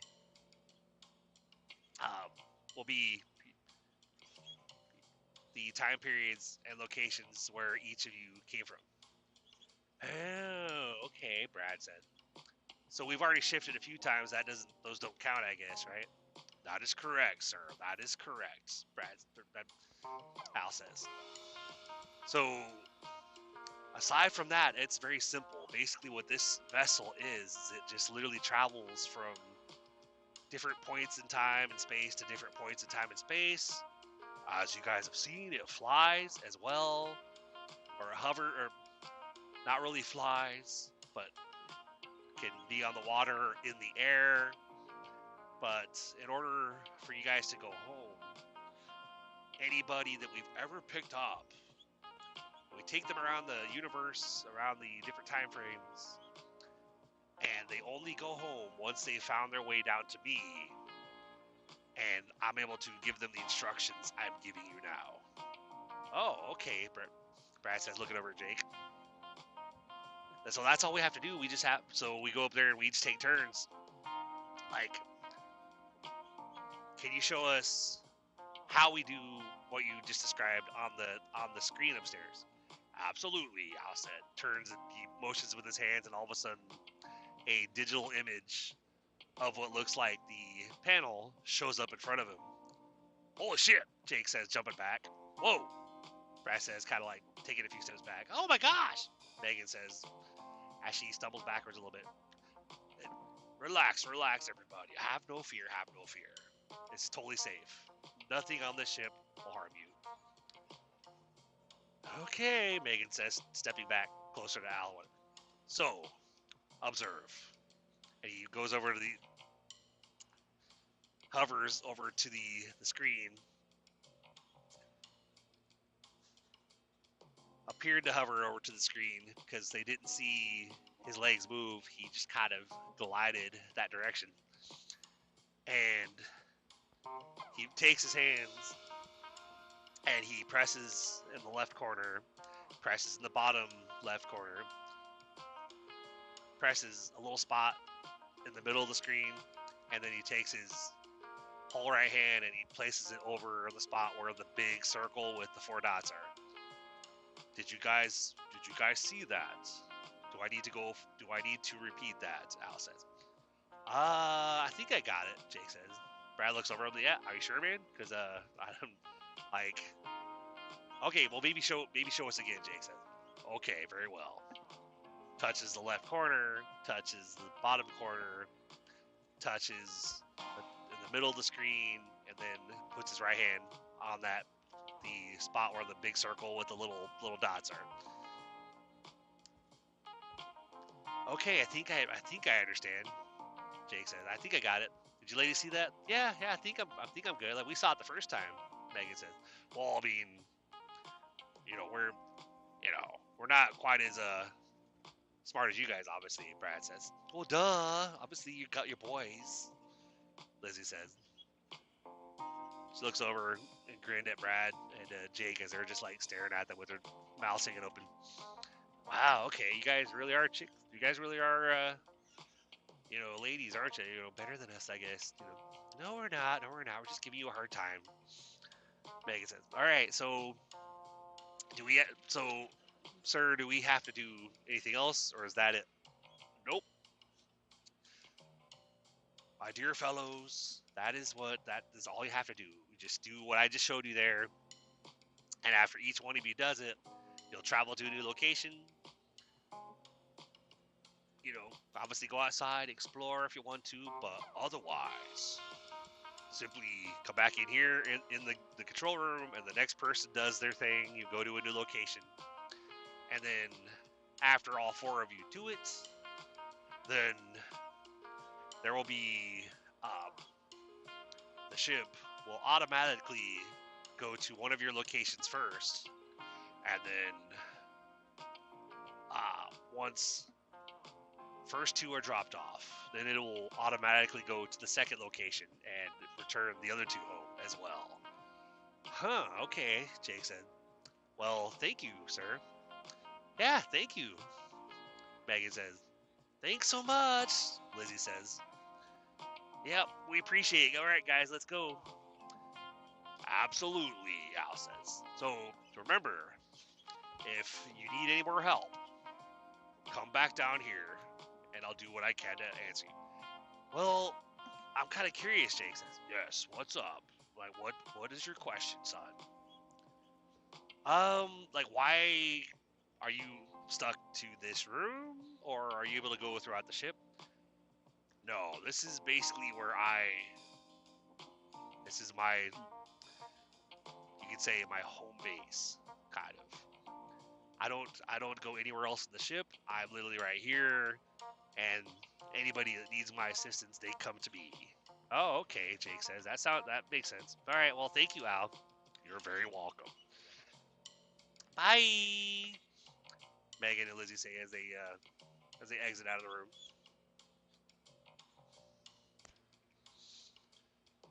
So the four of them exit the room and make their way down the hall back to the stairs again. They make their way up the stairs and go down the hall again and go up the other flight of stairs to the control room. And as they go into the room, they all look at each other. All right, so who wants to go first? Jake said. I'll go. Megan says. Are you sure? Brad said. Well, I mean, all four of us have to go, is what he said, right? Yeah, pretty much, Brad said. All right, let's do this. Megan says as she walks over. She's like, all right, so left corner said touch in the left corner. Bottom left corner says touch in the bottom left corner. And then touch in the middle. She says that she touches her finger in the middle of the screen. And then she puts her right hand over the big circle with the four dots. All of a sudden, the ship starts to rumble, and they start seeing the flash of light through the window. Guys, over here, hurry up! Jake says as he runs over to the wall and sits down. Oh yeah, you're right. Come on, girls. Brad says, grabbing Megan by the hand and pulling her. Megan, of course, reaches over and grabs Lizzie's hand and pulls her along. They all four go sit down at the wall, put their heads against the wall like they did before. They feel the familiar, a violent jerk as the ship shifts to another time period. After a couple of minutes, they get up, they go outside and look around. And when they come outside, they realize, like, it's really dark out here. They look around and they it's like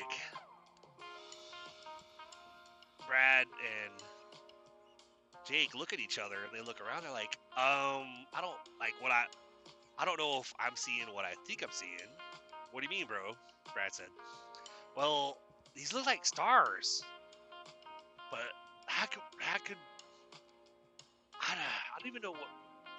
I'm so baffled. Jake said. You think we're in space? Brad said. Yeah, man, that's kind of what it looks like. How the hell could we be in space? Jake said. I don't know, Brad said, looking around.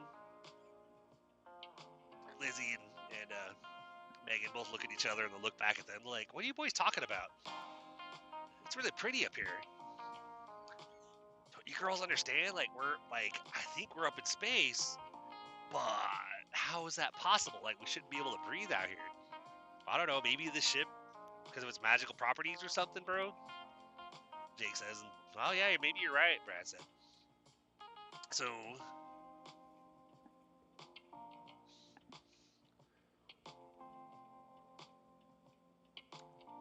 So they look around. It's like, all right, well,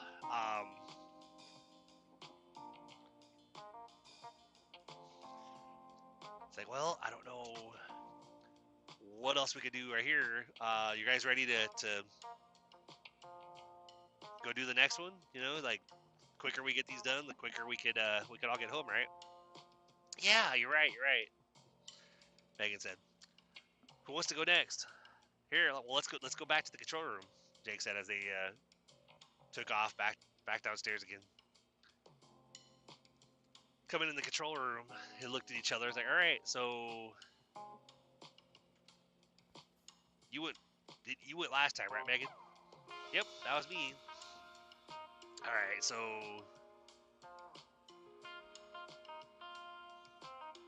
all right, Brad, you're up, I guess. Jake looks over. Me? Okay, I guess. So let's see. Walks over to the screen and goes, all right, left corner, bottom left corner, in the middle, and then he puts his hand on the circle with the 4 dots. They feel the rumble, and all of a sudden, hey guys, over here, let's go. Jake says, runs over to the wall again. They all sit down and brace as the ship shudders again. There's a bright flash outside the window, and a couple minutes later, they're back to normal again. All right, let's go up and check it out, see where we're at now. They go up outside, they look around, and they realize that they're hovering in midair, a couple hundred feet off the ground, but they're looking around and they're seeing nothing but sand, and they see pyramids off in the distance. Holy shit, man, Jake says, looking over at Brad. I know, man. I think those are were you in Egypt? Like back in the time of the pharaohs and whatnot? Because I see like the pyramids over there. Yeah, look over here, man. They points down. What is that? What do you see? Megan said. You can even see there's people down there on like carriages or whatever that are pulling brick and stuff around. Oh my gosh. So we're like, when was that? Megan says. I don't know, a couple thousand years ago, I think. Brad says. All right. Well, I mean, I love to keep looking around, but I want to get home. So like, Jake, you're up next. Let's go. All right. So they run back into the control room, and Megan, Lizzie, and Brad go over and go ahead and sit by the wall, preemptively waiting for Jake to do his thing. Jake goes over there. All right, left corner, bottom left corner, middle, and then puts his hand on the circle, and ship starts shuddering again, and he runs over, sits with the other 3 people. Shutters, bright flash in the room. They feel the entire ship shift. Holy crap! What? Man, what's going on? You feel that? All of a sudden, the ship, which kind of was doing a humming and a little bit of a vibrating at that time, all of a sudden violently shifted. And even though they were sitting next to the wall, the 3 of them fell off to the side. All of them kind of one on top of the other. What the hell? Brad said. Man, that didn't do that before. Why? What was different that time? I don't fucking know. Jake said. So, all right. So let's go check it out. Let's see what's going on now. So they go up outside, and when they get up there, they're walking around on the deck, and they're hearing what sounds like explosions nearby.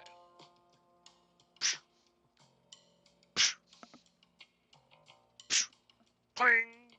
What the hell is that? Brad says, looking around. I don't know, man. Hold on.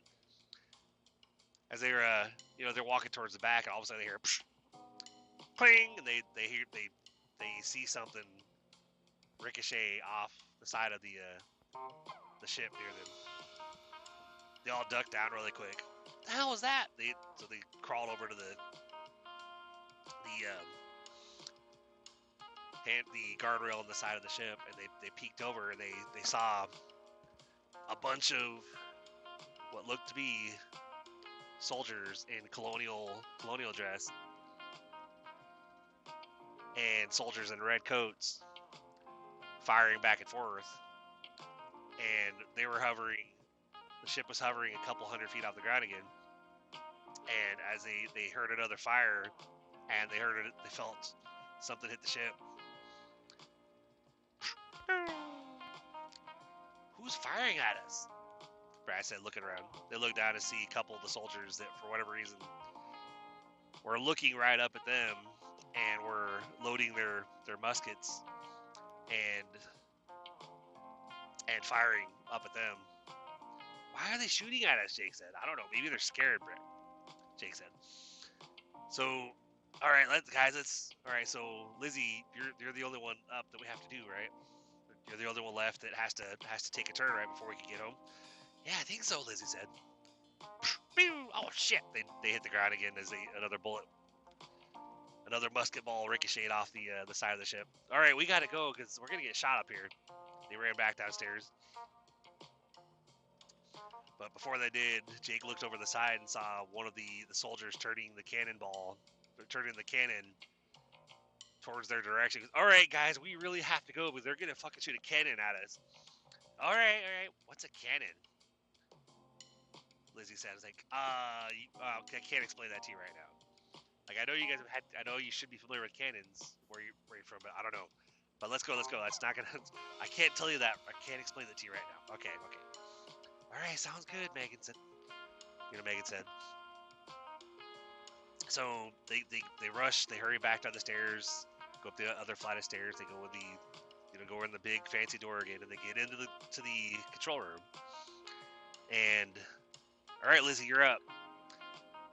Brad, Jake, and Megan go back. They go over to the wall to go ahead and sit down. Megan goes over to the control panel. All right, so what was it again? Megan hollers out, left corner, bottom corner, middle, hand. Oh, right, Lizzie says. Okay, so left corner, bottom corner, middle. And then she turns and she goes to put her hand on the circle, they hear an explosion outside. And the ship shifts a little bit, and Megan falls on her side on the floor. Ow! Megan's like, "Are you okay?" Ow! What was that? I don't know. I think they fired something at us. Hurry up! Lizzie gets back up, runs over to the panel, and puts her hand on the circle, and nothing happens. Nothing's happening. Well, maybe because you stopped. Maybe you got to do the sequence again. Oh, right. Okay. Lizzie says, "Oh, let me try this. Left corner, bottom corner, middle." And then she puts her hand on the circle, and all of a sudden the ship vibrates and rumbles. And she runs over and sits down with them. And a couple minutes later, after the ship does a couple violet shifts, there's a big flash in the room, and then everything's quiet again. All right, let's go up and see where we're at now, Jake says. So they go upstairs to go on deck, and as they're walking around, they realize that this world doesn't even look like Earth anymore. Like they're on a red planet. There's dust flying everywhere. No living creatures anywhere. Where the hell are we? Jake said. Brad looks at him and goes, do you really want to know what I'm thinking, bro? Well, yeah, I wouldn't have asked otherwise, Jake said. Well, Brad's like, I think we're on Mars. Mars? Megan said, looking over at him. Yeah. Okay, this is kind of weird. All right. Well, so that's okay. So what do we do now? Like we've gone to all four of us have taken a turn. So what do we do? All of a sudden, beep, beep, beep. What the hell is that? Brad said. I'm not sure. And then of course, as if they're hearing a voice in their head, they hear the being from downstairs all of a sudden talking in their heads. Hello, this is Al. You need to be in the control room when the beeping stops. Otherwise, all four of you will be stranded where you are currently. Jake and Brad will look at each other kind of with a look of like shock on their face. Did you fucking hear that too? Yeah, man. Oh my god, what was that? Megan said, looking over at Lizzie and then looking over at Jake and Brad. I think that was Al. Beep, beep. Hurry up, guys. He said we had to be in the control room when the beeping stops. Beep. They run down the stairs. As they're coming back up the stairs towards the control room. Beep. Beep. Beep, beep, beep, beep, beep, beep, beep. Hurry up, guys. I think it's getting faster because it's going to stop soon. Hurry up, Brad said. As they literally get in the room and they go to close the door. Beep, beep, beep, beep. And it beeping stops right as they shut the door. Oh my gosh, Jake says. All right, so what now? All of a sudden the screen beside them starts flashing. Red, black, red, black, red, black, red, black, red, black, red, black. All right, here we go, I think, Brad said. So red, black, green. Ship starts shuddering. And hurry, guys, let's go sit over here. They go sit by the wall, brace themselves again. The ship shudders, and there's a bright flash and a very violent shift, making them all flop on each other again. Oh my god, not again, Jake says. Oh man, that hurt. Suddenly the vibrations stop and the bright lights stop flashing. Alright, let's see where we're at. So they get back up, they go back up to the deck, and they walk outside, and the ship is in the water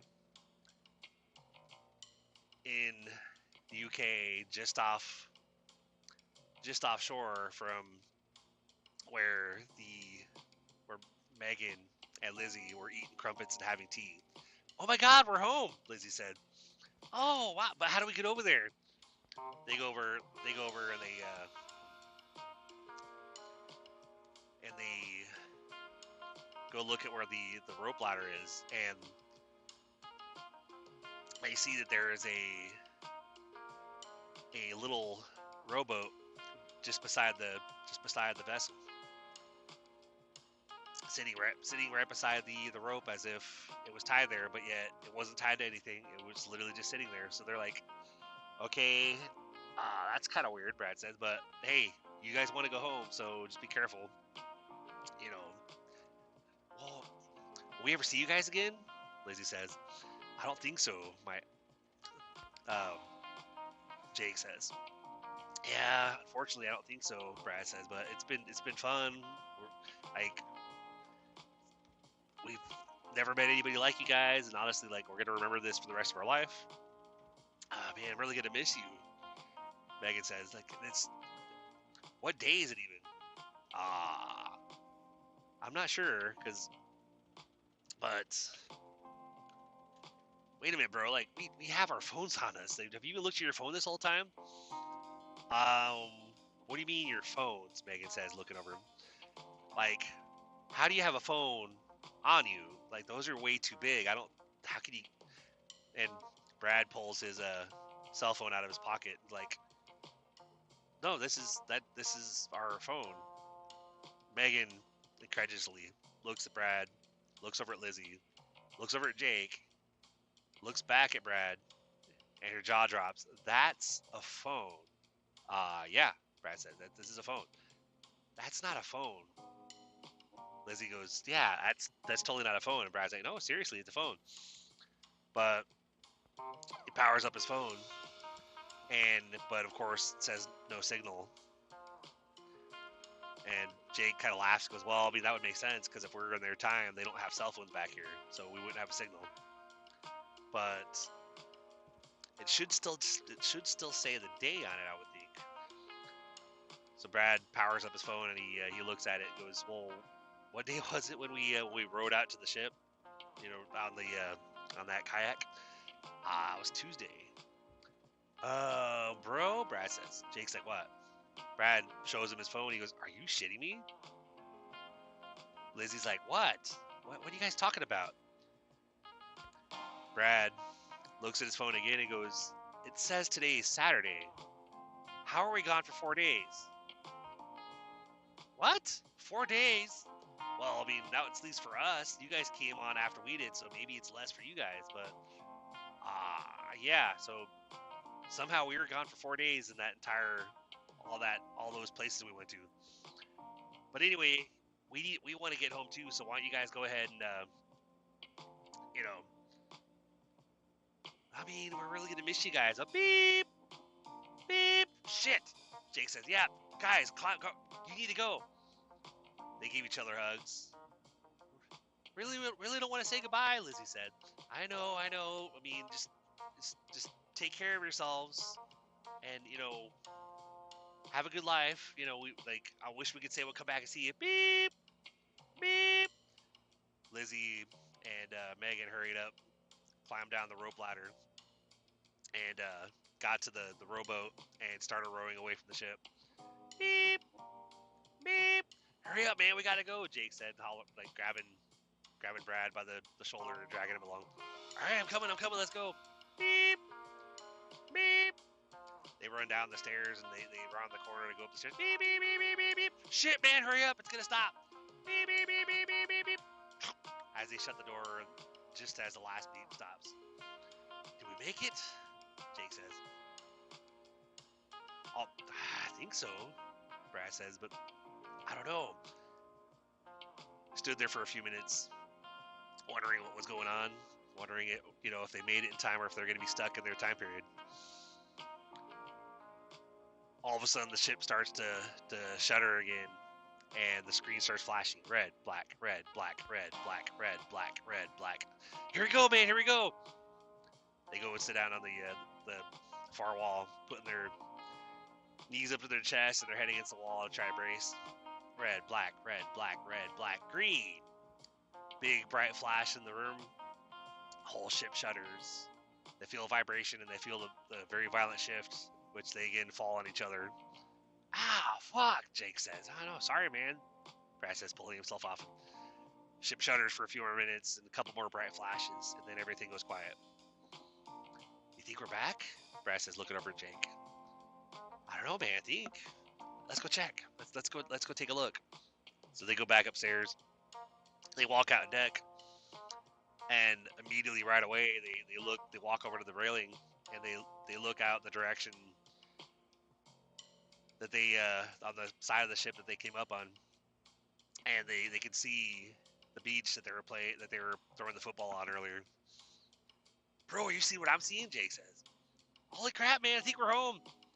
But hold on a second. Let's see. They go over and look at the rope ladder on the side of the ship, and they see their kayak just casually just sitting in the water right next to the ship, not tied to anything and not moving anywhere, just sitting next to the ship in the water. Hey, our kayak's back, man. Oh, sweet. Well, Jake hollers out, Al, I don't know if you can hear us, but thank you for getting us home. They start to climb down the ladder, and in their heads, they hear, you are very welcome, lads. Thank you for traveling with me, and have a blessed and safe life. They stop climbing down the ladder, and they look at each other like, did you hear that too, bro? Jake's like, yeah, I did. That was, I know I shouldn't be scared, but that's pretty freaky when he talks in our head like that. Beep. They start hearing, oh crap. Hurry up, man. They climb down the ladder, and as they're getting in the kayak, and they're grabbing their, they're hearing the beeping get faster. Beep, beep, beep, beep, beep, beep, beep. And they get in the kayak, they use their paddles, and they push off from the side of the ship. Beep, beep, beep, beep, beep. And it stops, and the ship vanishes right in front of them. All of a sudden, they're in wide open water. No sight of any ship anywhere close. They just sit there staring off into space where the ship used to be, and looking back and forth from the water to each other, and then back to the water again. And Jake all of a sudden smacks himself in the face and looks over at Brad, and then slaps him in the face. And of course, Brad's like, ow, what the fuck did you do that for? Okay, man, Jake says, we like, I'm freaking out too, but I think can we get out of here? Like, I want to go home. Like, I'm a little freaked out the fact that, where'd it go?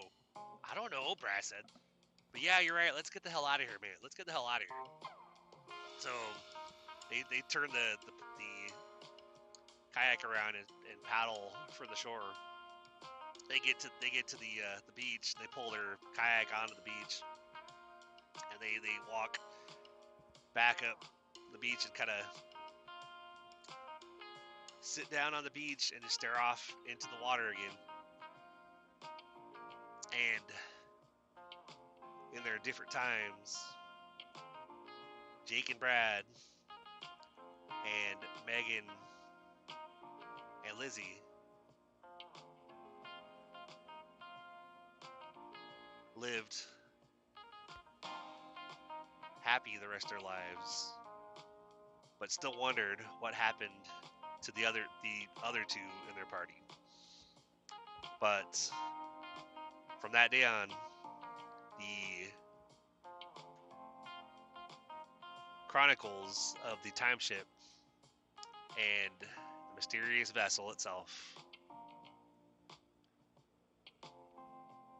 were never spotted again on that beach. Lizzie and Megan and Jake and Brad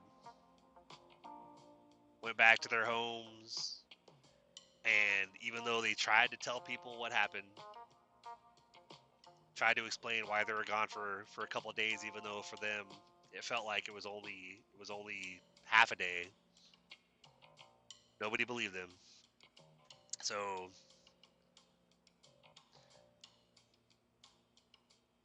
Jake and Brad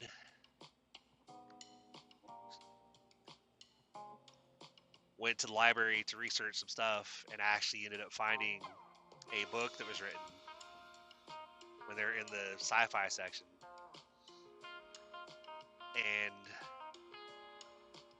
Jake called Brad over all excited, like, "You're not going to believe what I just found, bro."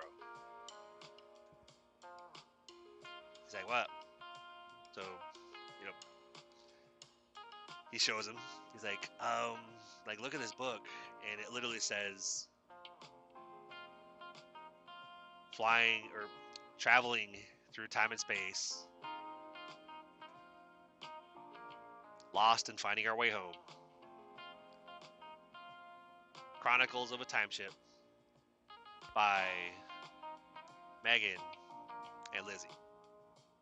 Jake's like, is this what I think it is, bro? I think it is, Brad said. But I don't think anybody will still believe us at all, even if we show them this book, because I think Megan and Lizzie wrote this. Yeah, I don't think. Yeah, they're just gonna say it's just we're just making shit up, and But I think we should read the book and see how. So of course they checked the book out. They read it, and it chronicled from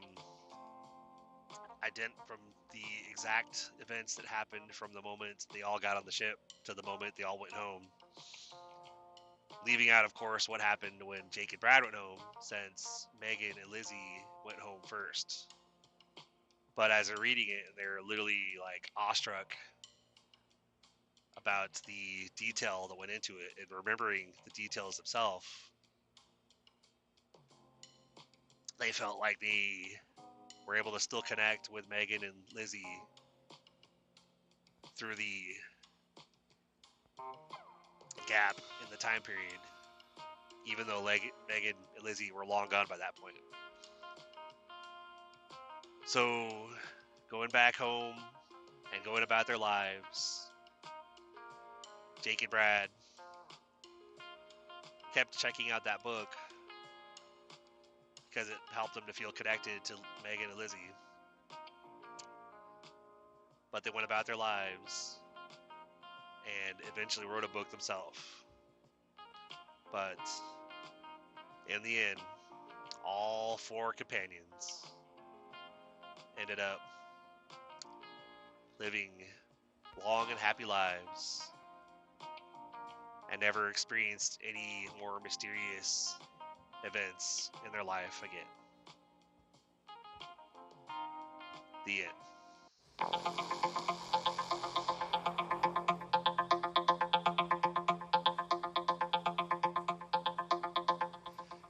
Hey guys, welcome back. So, as always, appreciate you being here. Hope you guys like the story. I know that just like when I do freestyle stories, like as I got further into the story, I felt like it was it's always like I was telling my buddy Dave earlier, I actually had to split the story into 2 parts because I was recording it, and then like 2/3 of the way through, all of a sudden my phone went off, and it was him calling. So I guess he's working. Today's technically right, because I'm literally just parked here at the hub, getting ready to head back home now. But it's a Saturday morning, so of course I have tonight is my Friday, and then I'm off tomorrow. But I was like maybe halfway back to Lenexa, and of course then my phone goes off and it's Dave calling. I was like, oh, I guess you're working on Saturday, but popped on the call like, yo. I was like, dude, I didn't know if you're working tonight or not. And I kind of told him like, hey, I was actually recording the freestyle Storytime Friday episode. He's like, oh shit, I'm sorry, I didn't mean to. I was like, no, all good. I was like, my throat was kind of giving out a little bit, so I needed to take a break, drink some water, and whatnot. A lot of talking when you're doing these episodes, but hey, So, but and then of course he had to go when I dropped the trailer at Lenexa. It was bobtailing back, so I was like, well, fuck it, I might as well go ahead and try to get this story completed so I don't like lose track of where I was. Tell half a story and then try to go back to it later and then forget where you're going with it. It's like, yeah, I'm gonna try to avoid that because at least I had it currently fresh in my memory right now on where the story was. So, but then of course got here to the hub and I still had it was 15-20 minutes sitting here in the truck while parked to get ready to head home, but I figured, well, let me go ahead and close this out. And like with any story, I was kind of telling Dave, I was like, how it is, like sometimes starting a story for me, it's the hardest part because I'm trying to think, all right, what do I want to tell a story about? And you got to figure out like character names, like what you want the story to be about, whatever. And then once you get started, and then it's like as you're starting to tell a story, then other ideas flow, and you kind of like the story just kind of grows and builds and whatever. So every time I do a freestyle story, I'm kind of like, I hope that sounded okay, because I know the last one I was worried because telling the story about the dangerous trip home, when I was telling it, I didn't feel very good about it, honestly. I was like, I don't know if this is going to be that great of a story, but then when I listened back to it, I was like, okay, that was not bad, because it's spontaneous, so it's like me just jumping out and be like, all right, let's go and let's do a story, So, and it's me practicing and keeping, because how they say, like, use it or lose it, so it's like, I figured starting to do these freestyle stories again, as well as writing some stories. Problem with the written stories is then I gotta find time to actually like at home to be able to like sit down and record them. I can't do that while I'm out here working versus like freestyle. I can technically do it while I'm on the move. So, but try to keep at it, because I figure the more stories I come up with, the easier future stories will be. So hopefully you guys enjoyed it. Again, if you're new to this podcast, welcome. Hopefully you come back every week and tune in. If you liked, whether you've been with me since the beginning or if you're new, if you like what you hear, feel free to like and follow, tell your friends. So we can grow this podcast, get more listeners. Anybody who wants to support the show, again, donations are very much welcome and very much appreciated. They definitely be very helpful as far as like making future plans for the show. Go to blodgettshow.com/support. Again, we're on social media on Instagram at Blodgett Show Podcast. You can find me on my personal Instagram, my personal accounts, Instagram, Facebook, TikTok, T and Trucker Chris, X, it's CEAZ Freedom, and the blog, tandtruckerchris.wordpress.com. And of course, anybody who has, if you have stories that you want read on the show, again, please bear with. If you do send me stories, please bear with me as far as like getting them recorded, actually having them on the show, because that might take me a minute to, especially if they're like long stories, it might really take me a long time. But if it's like 45-minute story, then I could probably get it done pretty easily. But I know a lot of mine that I end up writing end up being like 2.5, 3 hours long when I try to record them. So it's like, I try to shorten them down, but it's like, I do my best, but that's just how it ends up working out. But anybody, any writers out there, if you have creative stories and you want me to feature your story on the show, email them to me at blodgettshowpodcast@gmail.com. But on that note, very happy to, I'm all about moving forward and stuff. So when I started recording this story, I was like, sometimes you got to force yourself to do something. You got to force yourself to move forward, take action, whatever. And I've been saying since we started the Storytime Friday episodes back up, I am trying my damnedest to not slack off. I'm trying my damnedest to stay a week ahead at least, if not 2 weeks ahead on the stories, so that way I don't get back in the position where I'm trying to record a Storytime Friday episode for this week and basically end up being lazy and, not really feeling up to it, and end up having a week where we don't have a story. I'm trying to keep the stories coming for you every week, just like Roll Talk Tuesday every Tuesday, random topic, whatever. And, whenever we get Raw Chat or the Keeping It Real segment recorded, you'll have those special episodes as well. But again, tell your friends, follow, 5-star reviews are definitely appreciated.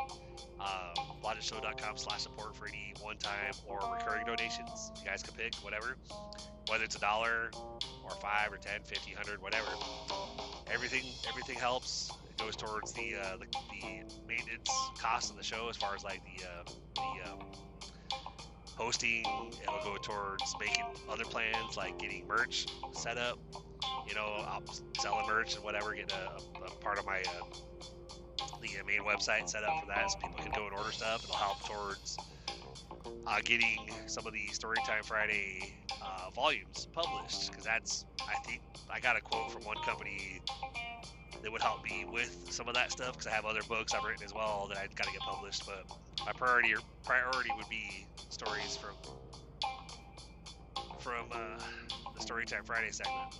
But they quoted me like per book it'd be like 15 grand, but that would be like them, even if I had to use them for like ghostwriting, which I'm like, well, I don't want to do that. I already have stuff written, but that would be like them helping format, edit, get covers and get the cover designs and stuff, and then getting it published to a lot of different platforms, and then advertising it, to get the book out there. So I'm like, I know there's other services out there but they probably don't do as much, but the one I got that I'm like, well, I'd love to work with them, but again, 15 grand at least is what they quoted me.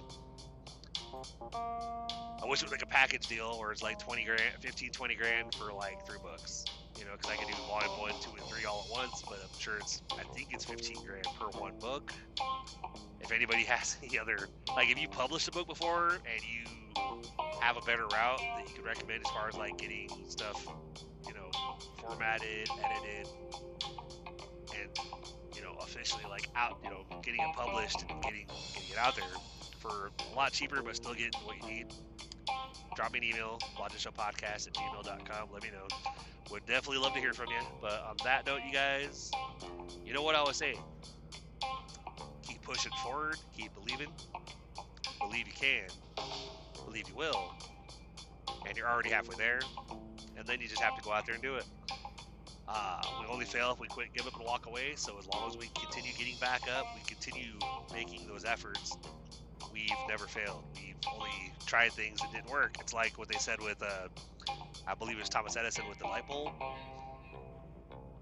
I think. Maybe I got that wrong. I think Edison was the light bulb. Yeah, because it was Bell for the phone, like Alexander Graham Bell or something. So Edison for the light bulb, I hope I'm getting that right. He didn't find 1,000 ways that didn't work. He just found 999 ways. Or he didn't fail 1,000 times.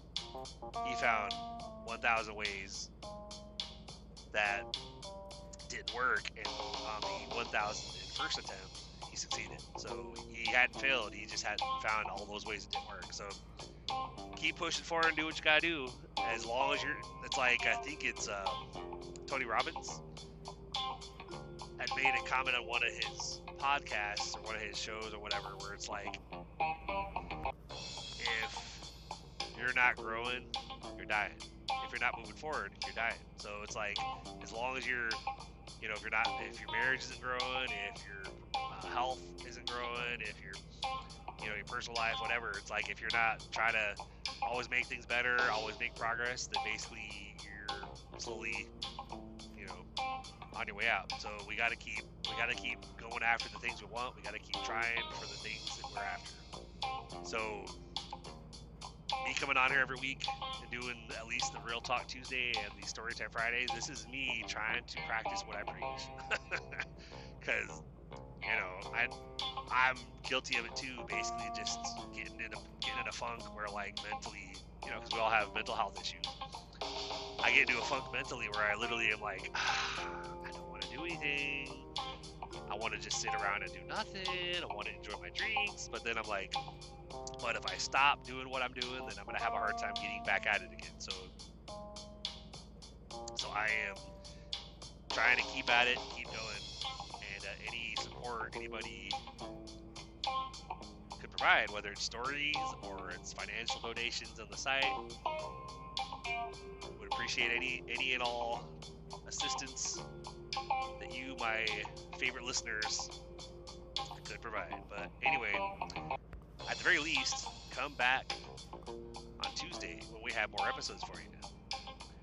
And then next Friday again, we'll have another story. So anyway, guys, love you guys. There's absolutely nothing you can do about it. Believe me, people have tried. Keep doing what you're doing. Keep getting back up when people knock you down. Life hits you, knocks you down. Say you hit like a bitch and get back up. But thanks for hanging out with me. Thanks for being a part of the show with me. And I will see you on the next one. You guys have a good one.